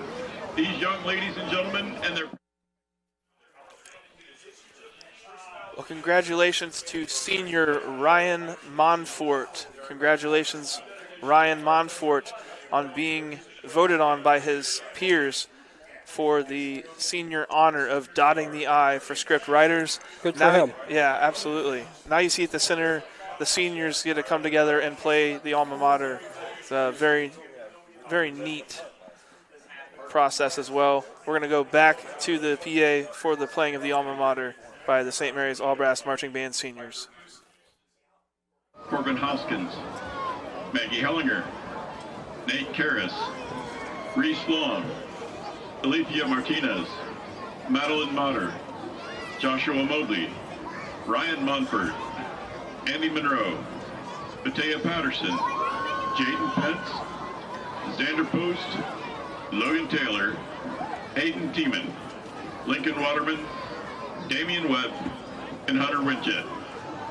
The seniors will now be playing the Memorial Alma Mater under the direction of Senior Field Commanders Matea Patterson and Piper Cusin.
Well, welcome back, everyone.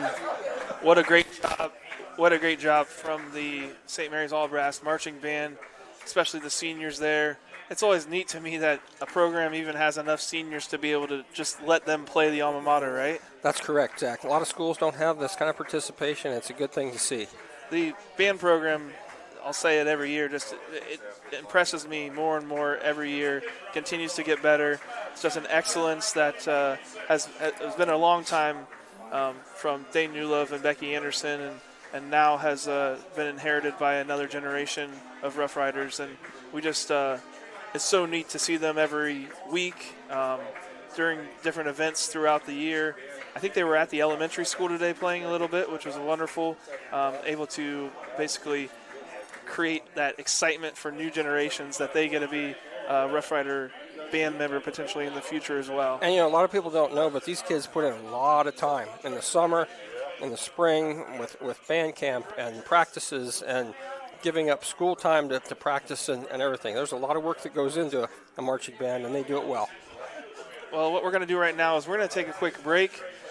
When we come back, we're going to talk a little bit about what the Riders need to do in the second half to maintain this lead or add to it, and what Elida wants to do if they're trying to get back in the game.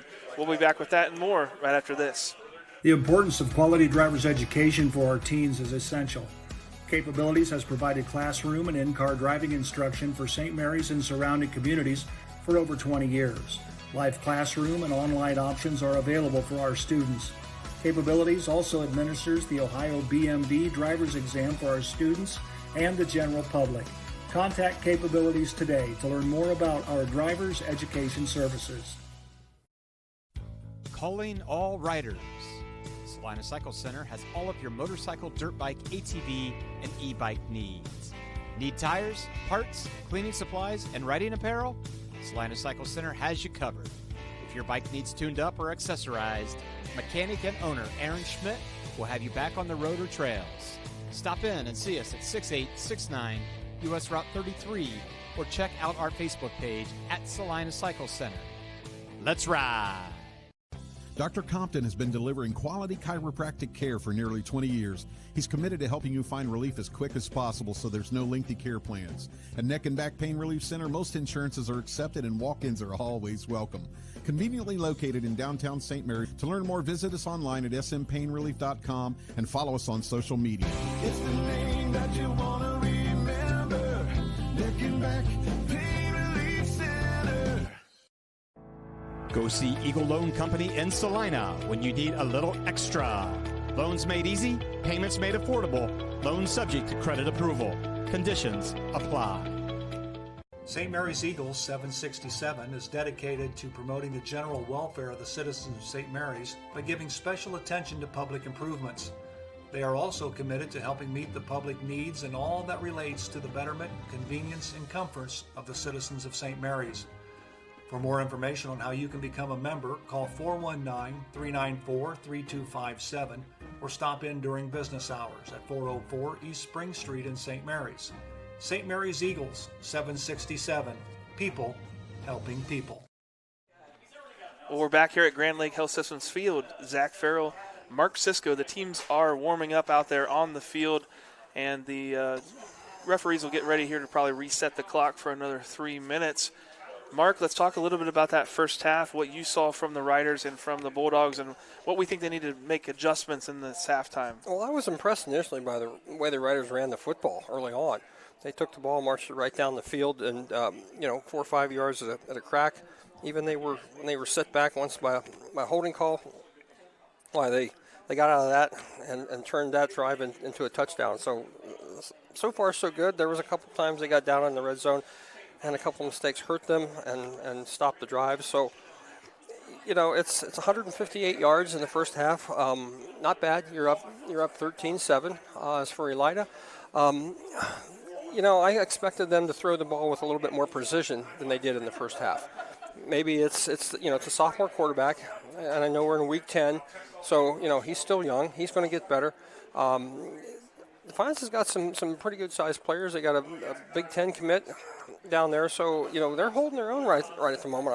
I thought the Riders would maybe be up another score or two, just by virtue of keeping the ball and putting it in. Yeah. So it's going to be interesting. Riders are going to get the football, so we'll see what happens. The first series in the third half is always important. Elida has taken some deep shots, and they've had some guys open, and they've just misthrown it. Or one was very close to being inbounds, but just fell out of bounds. Really fortunate for the Roughrider defense that they've been able to get that stop. For the Roughriders defense, though, I think holding Elida to 7 points right now is great for them, especially what we saw last week. Correct. Now the offense is, I don't want to say struggling, but struggling to score. Well, and that's difficult because, you march it down the field and then you stall for whatever reason, a mistake or a fumble or something like that. The Riders have fumbled the ball twice. They've gotten them back, but, that's a little disheartening. And, you make a mistake, false start, a hold here or something like that. And all those things have been legitimate fouls, so they got nothing to blame but themselves. But so maybe the Riders will come out, adjust some things on offense, and maybe find a way to keep the ball and pound it in here early in the third quarter. And they'll get a chance right off the bat. They're going to get the ball back here at the beginning of the third quarter on the Varsity Lanes kickoff. Let's go ahead and go through the Guarneri's Pizzeria and Pub and halftime show Roughrider trivia. Reminding you again, what family fielded the most siblings as Roughrider football players? You want to make any guesses right now? I looked at the answer, so it goes back quite a ways, though, doesn't it? It sure does. So congratulations to Jeff Albert, who knew that it was the Eder family. Wow, yeah. 6 siblings, Tom in 1966, Bob in 1967, John in 1969, Ron in 1970, Roger in 1972, and Dana in 1974. Wow. Congratulations to the Eder family and also to Jeff Albert that knew that Gwinneri's Roughrider There we trivia. go. Got photos up on the monitor and everything. That's fantastic. That's a lot of years playing Rider football. Thank you to Joe Genner for our wonderful crack research team.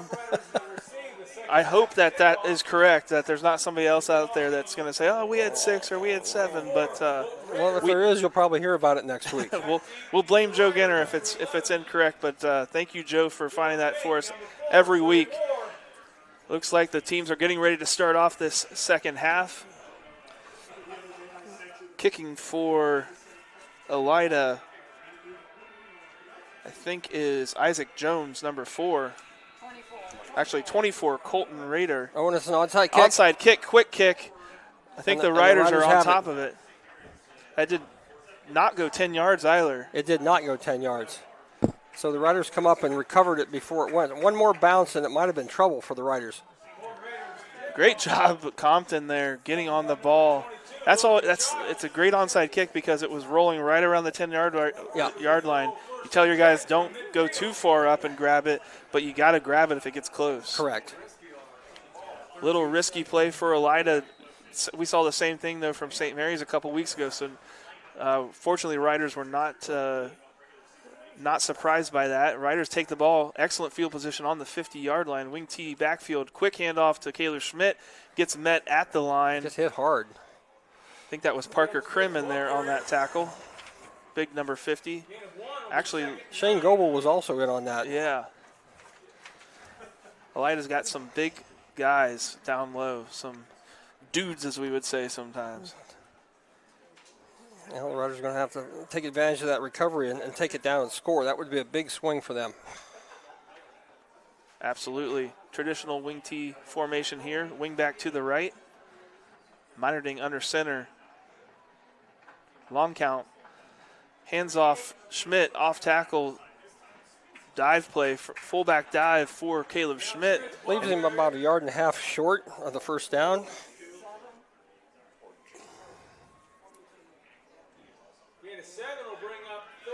It's going to bring up a 3rd and 2 for the Riders. 4th down territory, though.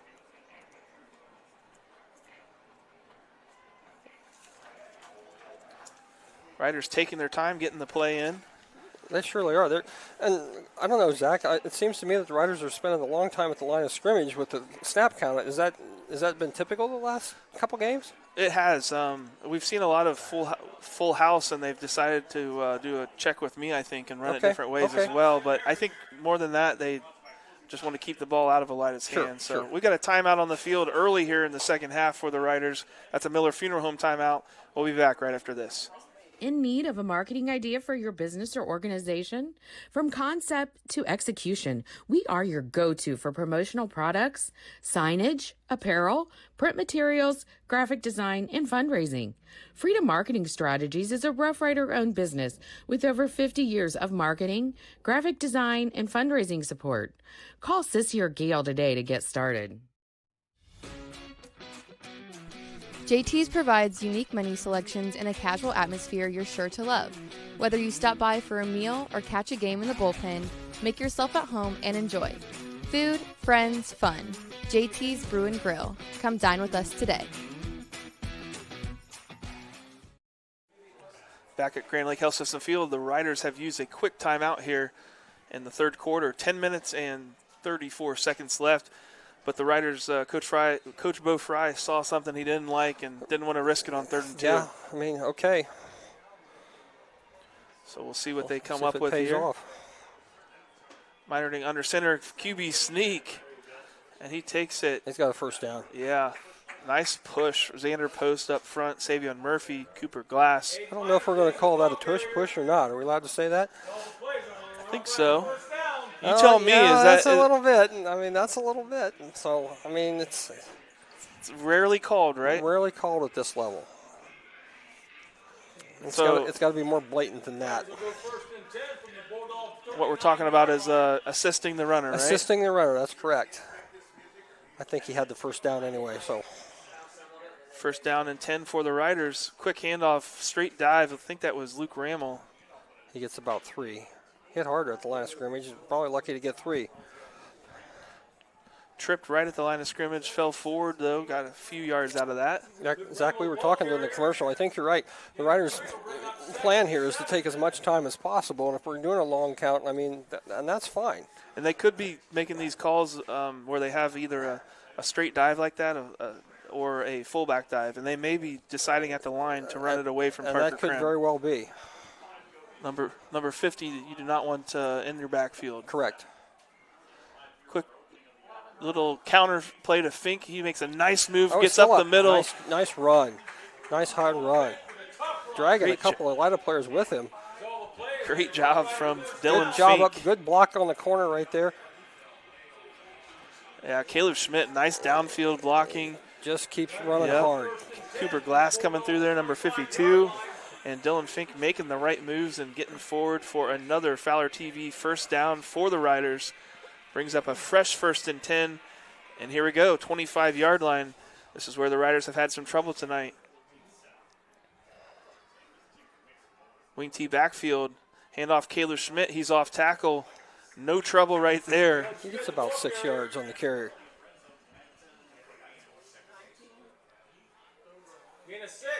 Man, it just seems like this is another drive, like the first drive of the game potentially. You know, some adjustment made at halftime. So the timeout that Coach Fry called, I mean, it worked, and we're still down there.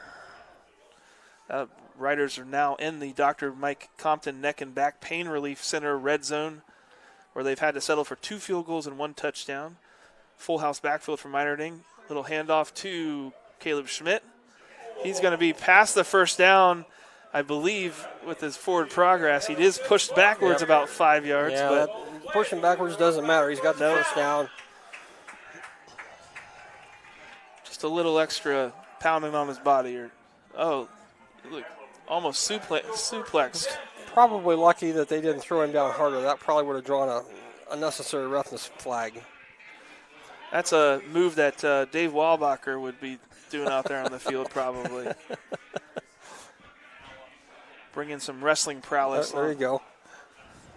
Nonetheless, Riders with another first down. Wing T formation, wing back to the right. Long count, Minerding, quick handoff. Caleb Schmidt off the left side. I'll tell you what, Zach, Elida's bringing people to line of scrimmage, and the Riders are finding a way to just split those gaps and get through there. Nice hard runs, picking up their feet. I really think that they're seeing where Parker Krim is lining up, and they're just calling 2 plays: dive to one side, sweep dive to the other, something like that. You're dive probably or right. to the other. So right now, Krim is there on the Riders' left side, so they'll probably run to the right. Minerding under center. Run to the right. Caleb Schmidt off tackle a little bit. He's bunched up there. It's going to be a few yards, still 3 yards short of the first down. It's going to be a pivotal 3rd down here for the Riders. Riders are up 13-7 on the Sean Burnett Electrical scoreboard.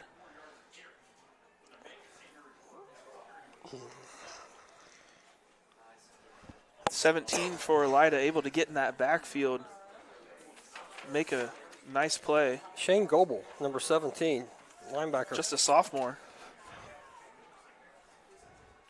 Full house backfield for the Riders. Long count. Dylan Fink with the ball. Play clock was dolly down to 1, but the Riders get it off, and Dylan Fink makes sure he gets that first down. Cohen Sullivan for the Alida makes the tackle, but good Dylan, lead block by the Riders there in the corner. Yeah, great job, Luke Rammel out there, number 8. Taking his man and driving him backwards, giving Dylan Fink a lot of space. Riders have the ball 1st and goal from the 3-yard line. Riders desperately want to put this one in the end zone. QB sneak, he gets 2 or 3 yards. He's going to be very close to that goal line. Yeah, they're going to give him about the 1.5 maybe.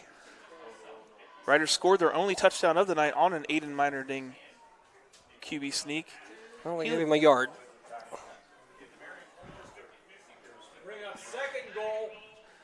Minerding looks hobbling a little bit, maybe sore arm there. Maybe he's just adjusting his His play call card. sheet. Yep. He's a tough kid. Second down and goal for the Riders. Trying to find pay dirt.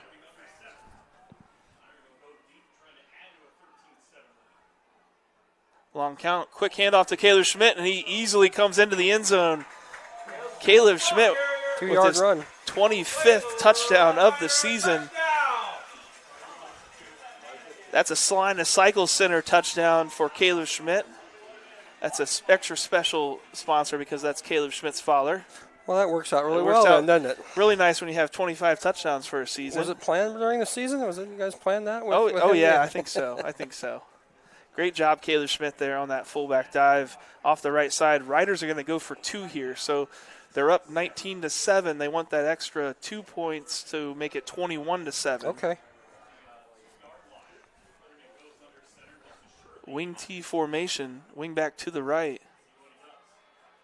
Long count. A little sweep out there to Schmidt. Elida not having any of that. Wow.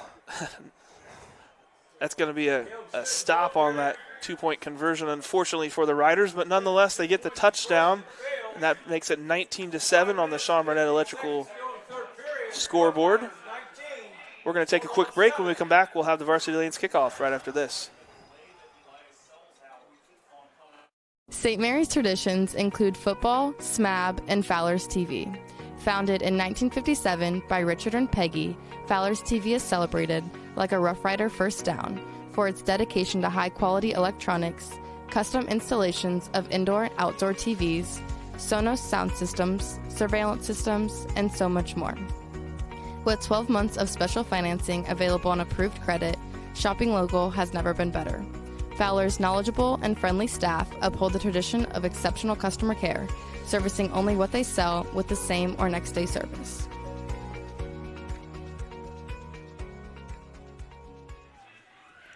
Back here in St. Mary's, Ohio, Zach Farrell, Mark Cisco. This kickoff is brought to you by Varsity Lanes. Brady Triplett unable to add to his extra point count for the season because Riders went for 2 and were stopped. Elida was not surprised by a toss sweep to Caleb Schmidt. Number 15 for Elida, Blake Holler, the junior, came across and made a nice stop. But the Riders got a touchdown finally on a drive. Elida has not stopped them from scoring all night on any drive, but they have held them to 2 field goals prior to that. Riders are up 19-7, and that's another deep kickoff, but Elida's going to let it go into the end zone. We're going to have another touchback. Brady Triplett adds to his record touchback total of the season. Zach, the Riders took just over 6.5 minutes off the board on that drive, so that's exactly what Coach Fry wanted to do, take time and give the defense a chance to recover and rest from halftime and get back out there and hopefully make a big stop here. That also lets you say to your defense, look, guys, we can dominate them on offense. We can take up a bunch of time, so don't give up big plays. Don't let them get behind you. Right. If they're going to march down the field and score, Make them take time. Make them take time, yep. You're up now by 2 scores, so keep it that way. Quick pass from Elida to number 10. Snyder's pass was right on the money. To number 10, Larry Smith. Larry Smith that scored the touchdown earlier, right? Yep. Just found a little soft spot in the zone there, it looked like. Bulldogs will go first and 10 from their own 32-yard line. Elida going no huddle. Yeah, but Elida, no huddle doesn't necessarily mean quick. Right.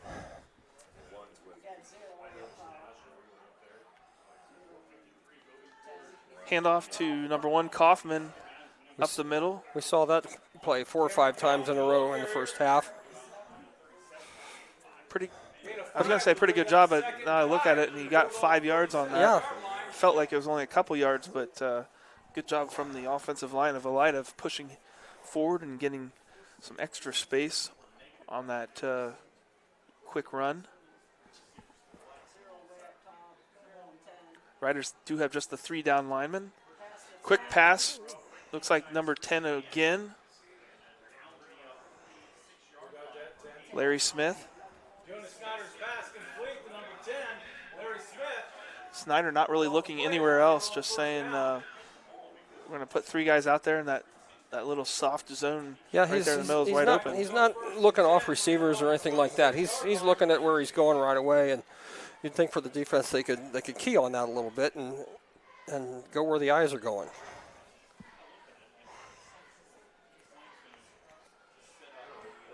Alida with a fresh set of downs.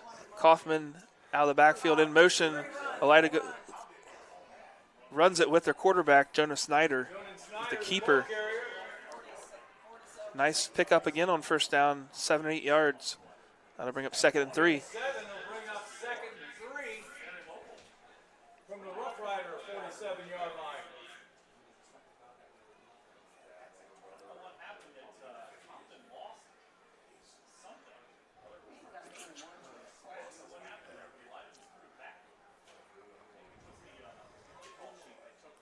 So far, Riders is willing to set back. Kaufman bounce outside, not really breaks a tackle, but escapes the hands of the defensive lineman for St. Mary's and has another nice down. Well, he ran right into their teeth, and the Riders just couldn't come up with him.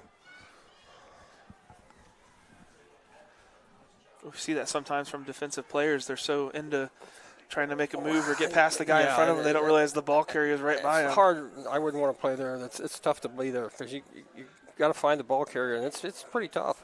I thought the defense was so tough anyway because you just missed tackle.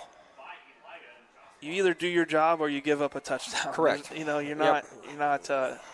It's difficult. Johnny Snyder's pass complete to number 7, Noah Justpile. It's hard to have feel like you have victories. You get a shutout, that's great, but other than that, then you gave up a couple points during the game at some point. That's another first down for Alida. They're marching down the field, and they're not using up too much clock, so 2 minutes ticking away here in the third quarter. Kaufman to the left side of Snyder. Snyder rolls out, looking short. Good job from John Youngs of putting a hit on that receiver, not letting that receiver catch the ball. It was number 10 for Alida, Larry Smith. Just a junior, yep. He's been pretty sure-handed tonight. He scored their only touchdown, but John Youngs did a nice job of getting in there and making sure that ball stayed out of his hands.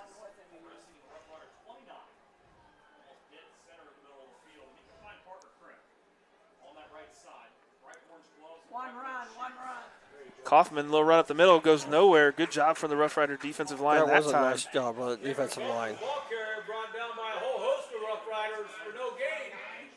Bring up 3rd and 10. Money down! 51 in there, Cole Mullins with the stop.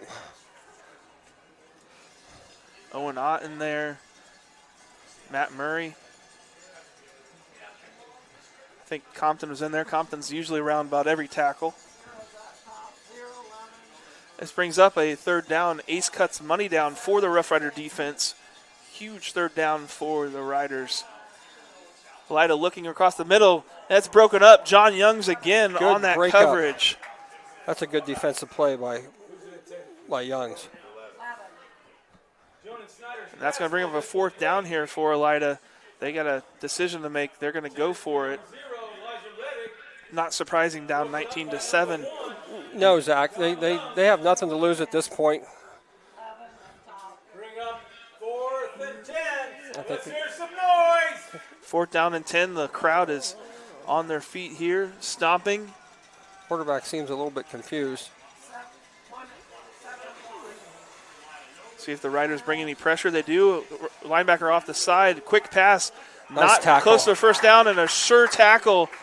That John Youngs again. John Youngs. What a drive for John Youngs on defense. Big hit, breaking up one pass, breaking up another pass with his hand. He closes quick. Making Good a job. nice tackle. Darren Jones with a little catch out there and not able to get to the first down marker. That's going to be a Spring Street Storage turnover on downs for the Roughrider defense. I just got done saying the Roughrider defense doesn't get a lot of wins. That's a win for them. That's a win right there. Just like that, the offense.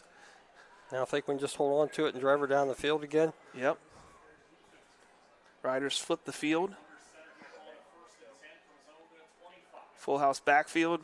Handoff to Fink. A little sweep around the outside. Able to get a couple yards. Dylan Fink, the ball carrier. Gain of 3 to bring up 2nd and 7. Ball will be placed at the Rider 28-yard line. Well, the downside to what the Riders are doing is that if Elida catches on that they're just running away from Parker Krim, then the other Elida players know which side that they're going to try to stop the run on. So usually that's not a problem for the Rough Rider offense, though. We don't mind if they know where we're running. We're still going to block it better.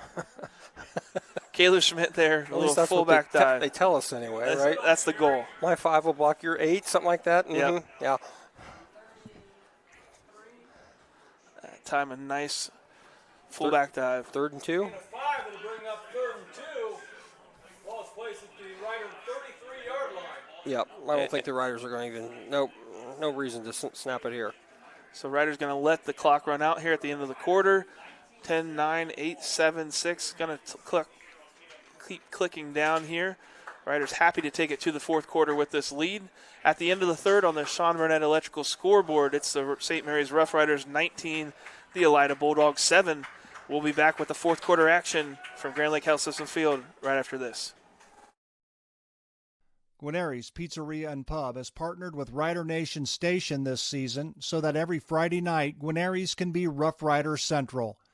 Guarneri's will be streaming Rough Rider football live every Friday night at 7, paired with your favorite Rider aid. Call Guarneri's during or after the game to place your pickup order for pizza, wings, or hoagies at 419-394-2244. Remember, Guarneri's, home of the signature Big Ralph. Miller Funeral Home has been serving the Rough Rider community in its time of need since the 70s.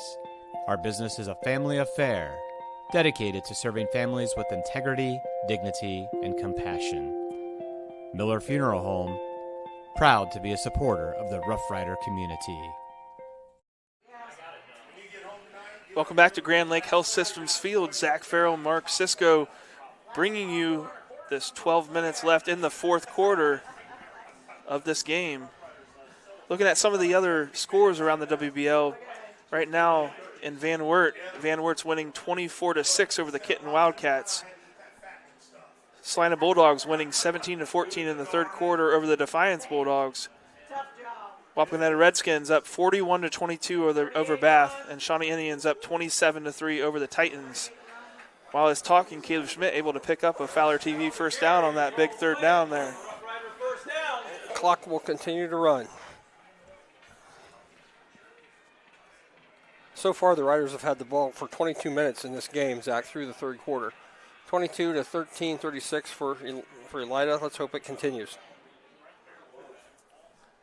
Best defense is a good offense, and an offense that keeps the ball away. And defense has done pretty well tonight against Elida, but it's good that the offense is also able to keep the ball away from them, because the offense has had a couple missteps with those field goals. So the offense is doing what it should.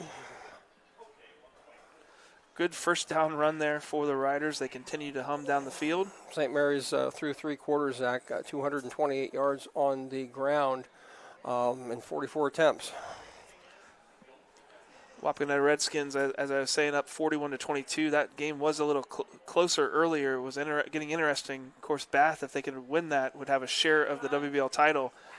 With Wapak up as much as they are, it's probably going to go to the Wapakoneta Redskins, and they're going to have an outright title. WBL title. That's the first down for the Riders. Great Fowler's TV first down there. I think that was Schmidt on that run, right? It was Caleb Schmidt, yes.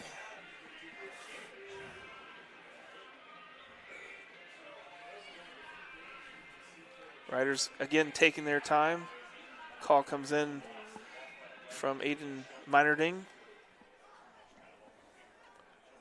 Every play of this drive, they've been letting the play clock go down. Oh, the Riders are calling timeout.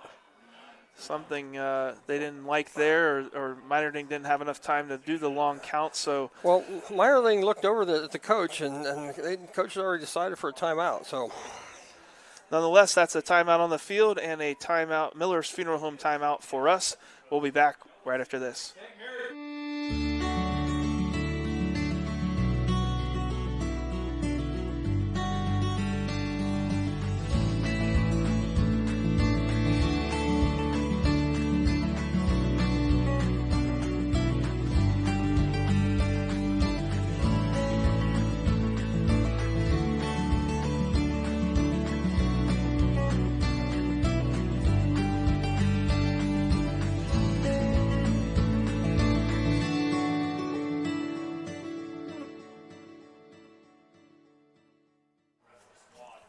Well, hopefully the coaches got everything figured out that they wanted to with the Roughrider offense. 10 minutes and 26 seconds left. First down and 10 for the Roughriders on the 49-yard line.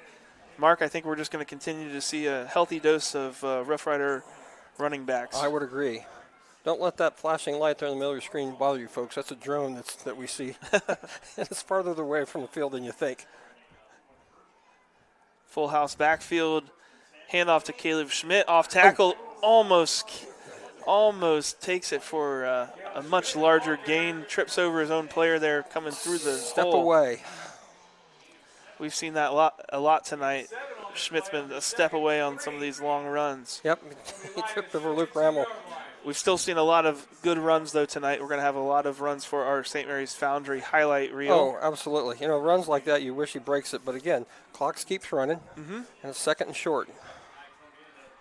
Sometimes scoring quick doesn't help you. Full house backfield again. Minerding QB sneak for 5 or 6 yards and a Fowler TV first down.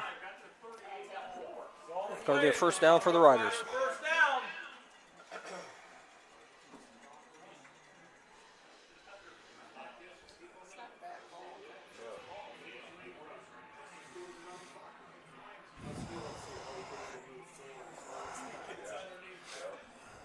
Riders continue to drive. We got viewers watching us from all over. I want to give a shout out to Janet Manbeck watching us. Janet's always watching us every week, and wanted to make sure I gave her a shout out this week. Handoff to Dylan Fink. He cuts it, misses the hole trying to cut it up, but takes it to the outside and gets a couple yards. Goes out of bounds, though. You don't want him to do that. Good gain, though. 5 yards on that play. Brings up a 2nd and 5, second we'll and take 4. It. Second and 6. Second 6. Yep. If we can have a replay of that last play, you can see, watch Dylan Fink here. He thinks about cutting it up. And he does. Gives a little head wiggle there for a second. And there was a nice hole there, but unfortunately just goes to the outside. Still got 4 yards out of it. Not too bad. Back into action. Minerding, quick handoff to Caleb Schmidt. He's going to take it to the house. Wow. Nobody's touching Caleb Schmidt. Oh, we got to see that one again. That was great. Number 26 for Caleb Schmidt. See if we can get the Larry Schaff replay here. It's a Salina Cycle Center touchdown. No flags, Mark. Oh, my. He just wasn't touched at all. Good run. Good blocking up front. Right on cue, we said he was so close to breaking one of these long, and there it comes a couple plays later. Caleb Schmidt.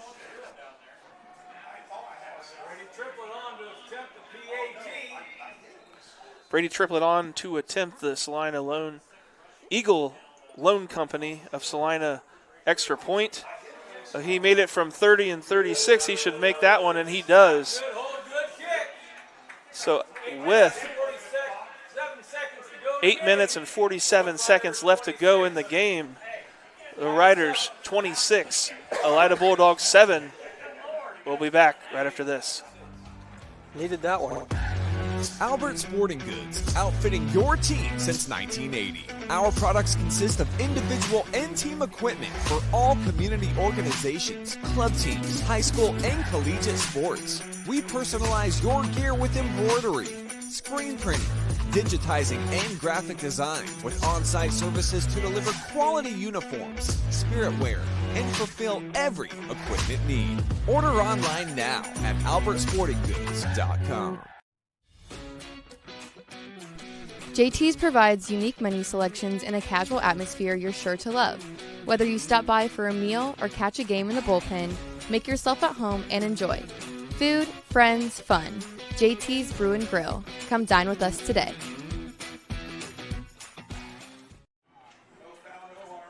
Grand Lake Health System Field, we are back after a nice run from Caleb Schmidt. Finds pay dirt, untouched really. Good blocking up front from the whole offensive line of St. Mary's. And a good extra point from Brady Schmidt. I know a game that a lot of people are thinking about tonight, Mark, is the Marion Local and Coldwater game. You able to get a score on that? Yeah, at the end of the third quarter, the score is 7-3 Marion Local. Barn burner. I heard earlier, I saw at halftime, that was from a kick return touchdown. Speaking of kick return, the fumbled, I think that was number 11, Darren Jones fumbled that and only able to get it up to the 18 or 19-yard line. Fortunate for Elida and St. Mary's that he dropped that. You know, a lot of times when that happens, the kicking team relaxes a little bit, and then you see one of those things go for long yardage. This time the Riders stuck to their lanes and got him before we got to the 20-yard line. Good job, Riders. I was thinking the same thing. It's almost like it just screws up the rhythm of the kick coverage, and they don't adjust to it, and they leave huge gaps there. So Elida really trying to dig themselves out of this. This game, was 13-7 at halftime, and since then it's been all Riders. Quick handoff to Kaufman. And I think St. Mary's is probably willing to let them keep handing it off to Kaufman because the clock's going to keep ticking down. Elida does have 3 timeouts, though. So you're saying that St. Mary's is running the bend but don't break defense. Is that what you're telling me? I think at this point in the game, up 26-7, they're happy to let Elida run down that clock. Quick pass from Snyder out to number good open field 7. Tackle. Number 7, Noah Jospile for the Bulldogs. Was that inbounds? The clock going to keep ticking here once they did keep chains reset? Yep, they're winding it up. So the clock stops temporarily for the first down.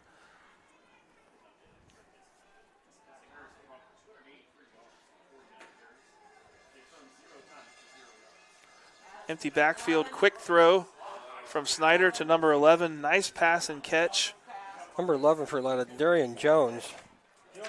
The tackle was made by Logan Payton of the Riders. Good open field tackle there. Got a few yards, but the clock continues to run. Really nice ball, too, on a rope.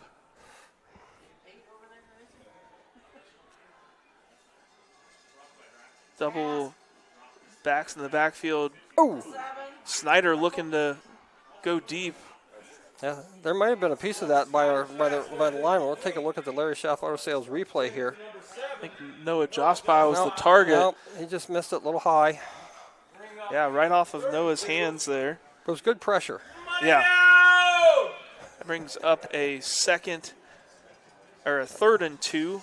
It's an ace cuts money down for this defense. Not that we care that much about giving up a first down as much as we just need to keep the ball in front of us, right? Keep the ball in front. Inbounds. Handoff to Kaufman, and he's not going to get the first down anyway. There is a penalty. It's going to be a false start on Elida. They're going to call it a dead ball. Flag was late coming out. Offense, number 11, 5-yard penalty. Repeat the down. That's number 11 again. That's Darian Jones, junior for the Bulldogs, up right in front of the officials. Kind of hard to ignore that. I think it was number 10 earlier with the false start from the receiver position, but that's dead ball, so St. Mary's can't even decline it if they wanted to. Oh, they could, but there's no reason not to. Right.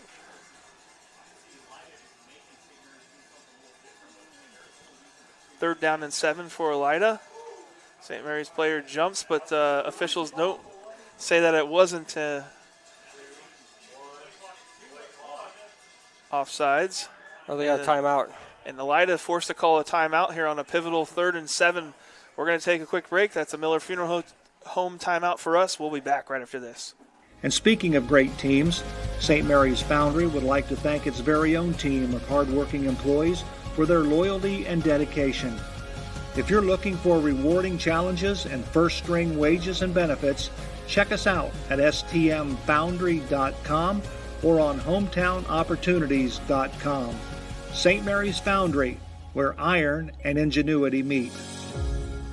Miller Funeral Home has been serving the Roughrider community in its time of need since the 70s. Our business is a family affair, dedicated to serving families with integrity, dignity, and compassion. Miller Funeral Home, proud to be a supporter of the Roughrider community. And we're back here at Grand Lake Health Systems Field. 6 minutes and 55 seconds left here in the fourth quarter. Riders are up 26-7 over Elida. Zach Farrell, Mark Cisco bringing you this game on Rider Nation Station. Mark, Elida trying to get down the field and just running out of time here, I think. Yeah, Zach, Snyder trying to look for a wheel route out of Cameron Kaufman down the field, and Cameron Kaufman kind of stopped that route short. No flag. Yeah, number 7, Noah. Let's take a look at him down here at the bottom of the screen. Oh, they do a little. Tripped by his own player. Yep. Good no call from our good officials. no call on any of that right there. Yep. Oh, well, what's timeout? Yeah, so 4th down and 7 for Alida. They're going to use a Miller Funeral Home timeout. Yeah, they're going to use their second timeout. That's a Miller Funeral Home timeout for us. We'll be back right after this. Plus One Professionals Real Estate. We're dedicated to making your move smooth and stress-free with our Plus One perks and free use of our moving truck. Plus One Realty, where our agents always go the extra step. Plus One. Are you in the need of storage space? At Spring Street Storage, we have several units to help organize your life. From 10 by 10 to 10 by 30, we have units to keep your valuables dry and clean. We offer monthly rentals and long-term discounts. Give us a call at 567-279-1536 for all your storage needs. Buffalo Wild Wings in St. Mary's, proud to support Roughrider Athletics and the Memorial Student Athletes. Join Buffalo Wild Wings for each Roughriders football game, streamed on Rider Nation Station. Buffalo Wild Wings, wings, drinks, sports. We're back for 4th and 7 for Alida. This could potentially end the game for Alida. Snyder looking to throw, throws it out to the flats, and he goes nowhere. Great tackle. Great tackle. Oh, now we got a foul. It's got a dead ball foul of something. Somebody's going to get something. That was Childs again laying down the hit stick. We're going to have unsportsmanlike conduct on Elida. Or they're going to call it after the play. They're going to offset him. Let's see here once. Dead ball. Unsportsmanlike. Offense. Number 59. 15-yard penalty. Oh. First down. First down right. Run. That is his first such penalty. What he just said there was, he called an unsportsmanlike penalty against one of the Elida kids. And let's watch this on 59 here down at the bottom. Oh, that's just showing the flying the bird hand signal there. Yeah, a little illegal hand signal. That's a pick up 15. I think that's the second week in a. That just happened 2 weeks ago here. So the significance of that is if he gets another one, he's ejected from the game. Well, Riders now have excellent field position on the 20-yard line after that personal foul. Unsportsmanlike. Schmidt right up the middle gets jammed up. Good to see good effort from Elida. Yep, they're still playing hard.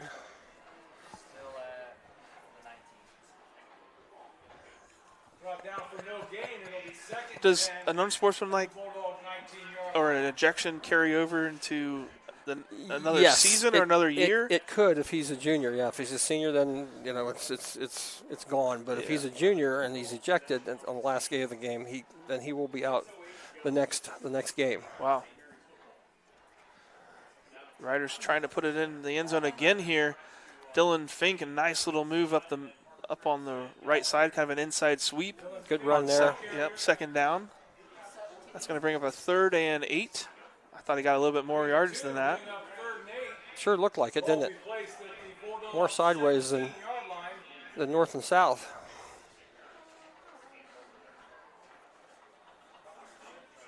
Riders content running down the ball, probably content to take another Brady Triplett field goal.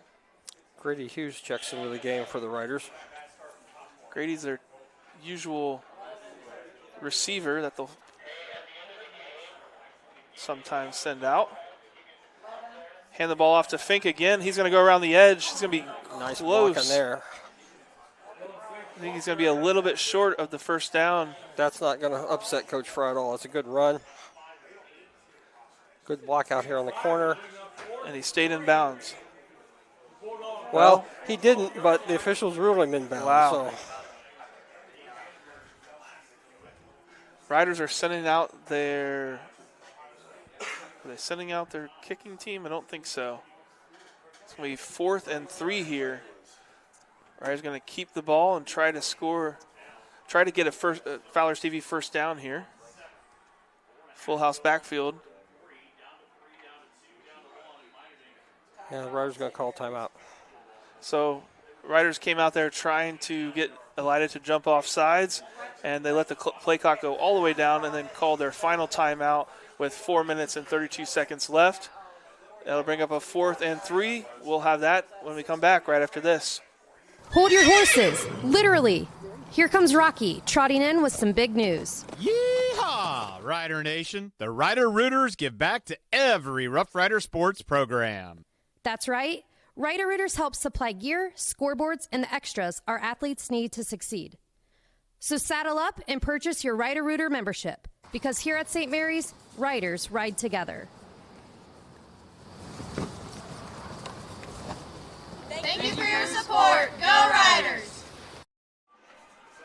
Well, we're back here at Grand Lake Health Systems Field, and the field goal team is in. 4th and 3 for the Riders. Ball looks like to be placed on the 19-yard line, so that'll be a 29-yard field goal for Brady Triplett. This will be his 3rd of the night if successful. Snaps back, holds up good. Kick is up. It's really close. They're going to say it's good. The 3rd field goal of the night for Brady Triplett. That's a 36-yarder, a 30-yarder, and a 29-yarder on the night for Brady Triplett. Let's watch it here. Kick is up. It's better than I thought, right down the middle. From our angle, it looked like it may have been a little outside. It was not. Riders are up 29-7 on the Sean Burnett Electrical scoreboard. We'll be back with the Varsity Lanes kickoff right after this. I'm Larry Gruber, longtime educator and St. Mary's wrestling coach. If you're in need for any electrical upgrades, whether big or small, for your business or home, reach out to Sean Barnett Electrical at 567-259-8343. Trying to do electrical work on your own can be shocking and painful. Wow! Hi, I'm Sean Barnett with Sean Barnett Electrical for your home or your business, and I do support this pinch. Welcome back to Grand Lake Health Systems Field. Zach Farrell, Mark Sisko, Riders able to put 3 more points on the board. Brady Triplett 3 for 3 tonight, 36 yards, 30 yards, 29 yards. Riders are up 29-7. They have not been stopped tonight on offense. You're going to have to put your crack researcher on who holds the record for most field goals in a game. Absolutely. Fortunately, I'm sitting next to Andy Rammel, so hopefully he'll have some of those stats for me. Brady Triplett, though, having himself quite the night. He's into this kickoff. It's going to be just short of the end zone and bounces into the end zone for a touchback. Great job, Brady Triplett again. Riders cruising into this victory now after a pretty close first half. Ever since second quarter, it's been nothing but the Riders. Good job on the defense getting some stops, and good job on the offense getting down the field and assuming the Riders win this, we wait till Sunday. I mean, you probably could get a hint of it on Saturday night late after all the games are done, but Sunday's the official time when the playoff assignments come out. Quick pass from Snyder to 0. Elijah Reddick. Even better run after the pass from Elijah. Able to take it up the sidelines for a first down. For a Followers TV first down. Clock's running.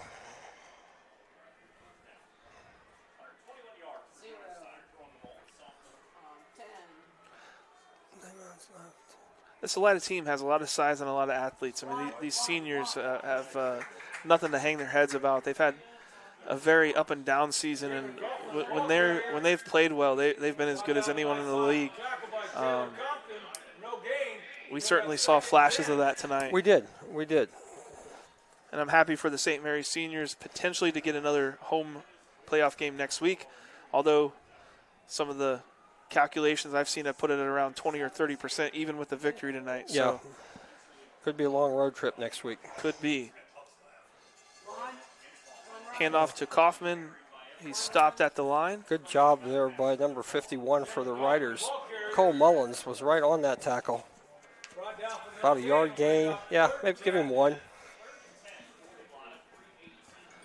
Elida's still hanging on to 1 timeout. Ladies and gentlemen, as a reminder, Though they don't seem like they're in too much of a rush. make sure you can pick up any trash that's there. Thank you. A little over just that 3-minute mark in the game.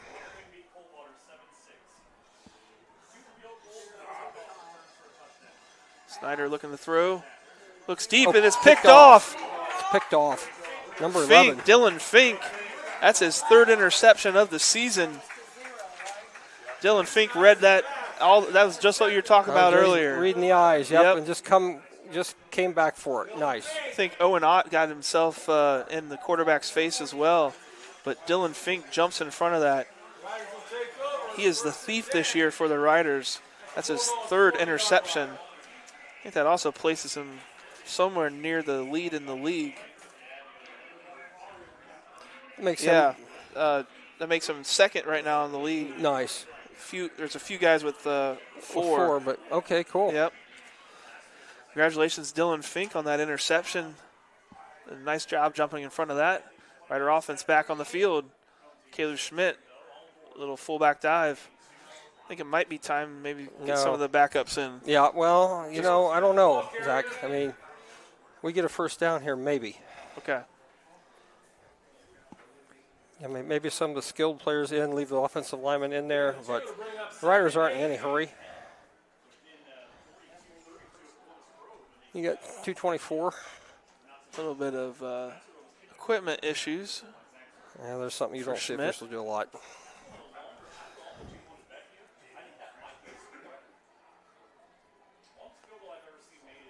St. Mary's coaches just telling them to just take their time. Now they're going to reset it. So that's an official timeout?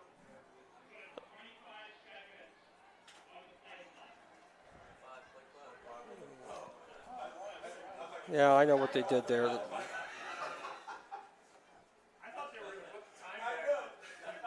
What was that? The play clock ran down apparently, or they reset it to 40 seconds, and that wasn't correct. Now the referee there could have just signaled the clock operator to reset it and start it away, but he didn't do that. So the timing issues for the officiating crew here is a little bit suspect. So the play clock ticks down now. Quick trap play for Caleb Schmidt. He's met with a host of Elida Bulldogs 5 yards down the field. Gain of 3, it'll bring up 3rd and 5 from the Bulldogs 35-yard line. While we're ticking down here, we want to give a shout out to all of our crew here for Rider Nation Station. Good bunch in the truck. Yeah, on the field. Rich, Dave, Rich Spencer, Dave Wildbacher, Logan Yelton, John Boyd, Doug Spencer, Justin Chisholm, Ross Henshin. They do a heck of a job. Thanks, guys. We want to thank all of them we've had extra camera work tonight. Caleb Schmidt trying to find pay dirt again.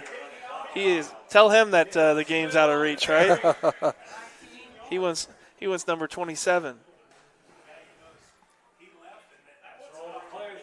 That's just a good hard run there. That's going to be a Fowler's TV first down, and the Riders are inside the Dr. Mike Compton neck and back pain relief center red zone. Good job with number 11 with the lead block. Oh, man. Kaler Schmidt's going to be mad at himself for that. Riders are now in victory formation. And, Mark, I want you to keep your eye on Dylan Fink back here. Okay. He traditionally will end the game with a backflip. There he goes. He did. He did. So the Riders going to win this going away. 29-7 on the Sean Burnett Electrical scoreboard. It's capped off with a Dylan Fink backflip on that victory formation. It was a close game to start the first half, but Riders able to pull away. We're going to come back with the Fellowship of Christian Athletes post-game show. We'll be back with that right after this. Hey there, Rough Rider Country. If you need a van, truck, car, SUV, motorcycle, camper, boat, or any other form of transportation, come on down to Schaff Auto Sales.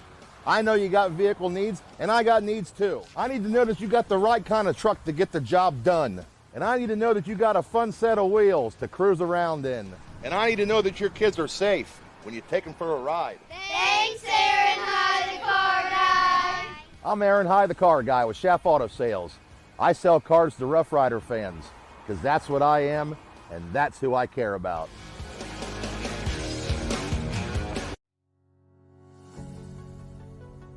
TSC is bringing fiber optic high-speed internet to your rural community. Power your household with upload and download speeds as high as 1 gigabit. GigaSpire technology provides blazing fast speeds and whole home coverage so you can enjoy an unrivaled online experience.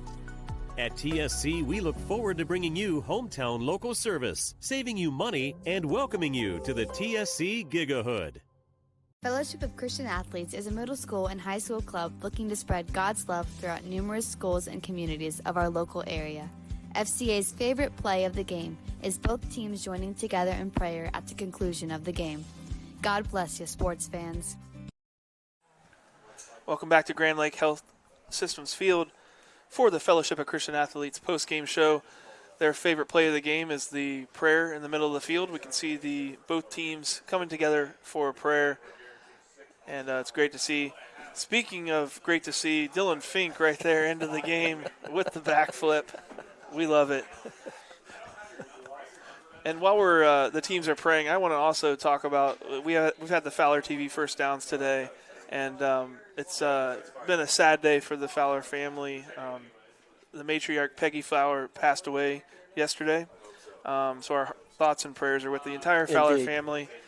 She was a wonderful woman. Had a lot of good experiences with her and Rich through the community all around town. So great family, great lady. Thank you to Fowler's TV, and thank you to Peggy and Rich Fowler, and our thoughts are with their whole family. Mark, what do you think? Second half here just seemed like a completely different game, didn't it? Completely different game for the Riders. They must have went in halftime, made a couple adjustments, and came out storming. They took the opening kickoff and drove it right down the field in a little over 6.5 minutes, and really never was threatened after that. The defense made some good stops. They stopped them when they had to, and that's a hallmark of Rough Rider football. What do we got for statistics All right, at the end of the game? Statistic here at the end of the game, 29-7, St. Mary's over Elida. First downs, St. Mary's 20, Elida 14. Total yards in the game for the Riders, 309, 219 for the Bulldogs. No passing attempts for the Riders. Elida was 16 of 27 with one touchdown and one interception. Again, for 121 yards in the passing department. Rushing yards, the Riders 56 attempts for 309 yards. Elida 17 attempts for 98. St. Mary's fumbled the ball twice but didn't give it up. There was no sacks for either team. There was only one tackle for loss in the game, and that was by the Riders. The Riders were penalized 3 times for 25 yards. The Bulldogs 7 times for 70 yards.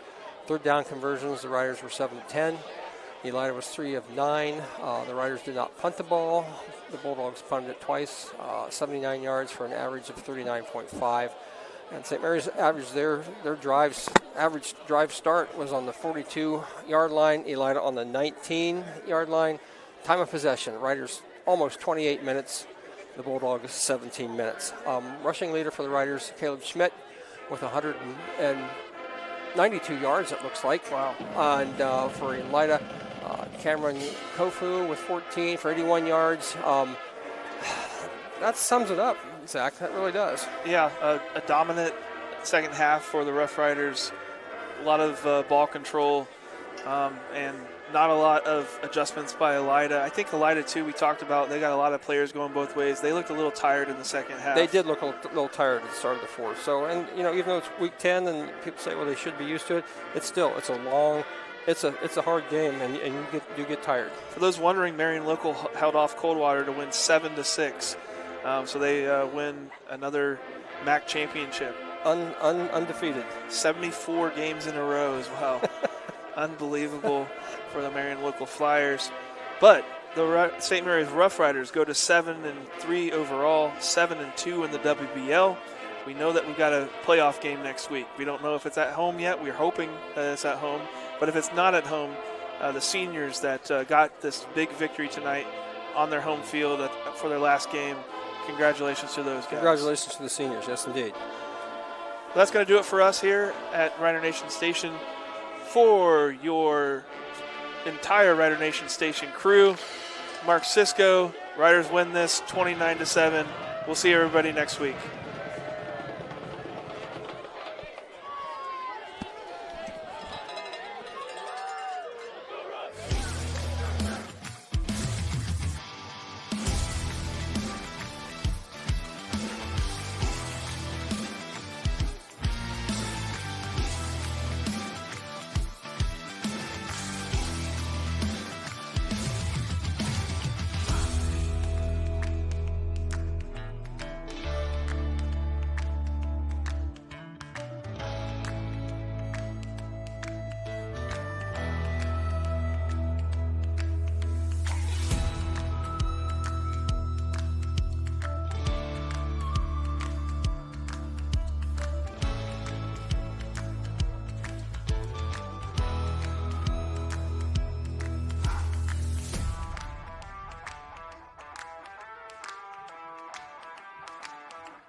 Thanks for watching another episode of Rider Nation Station.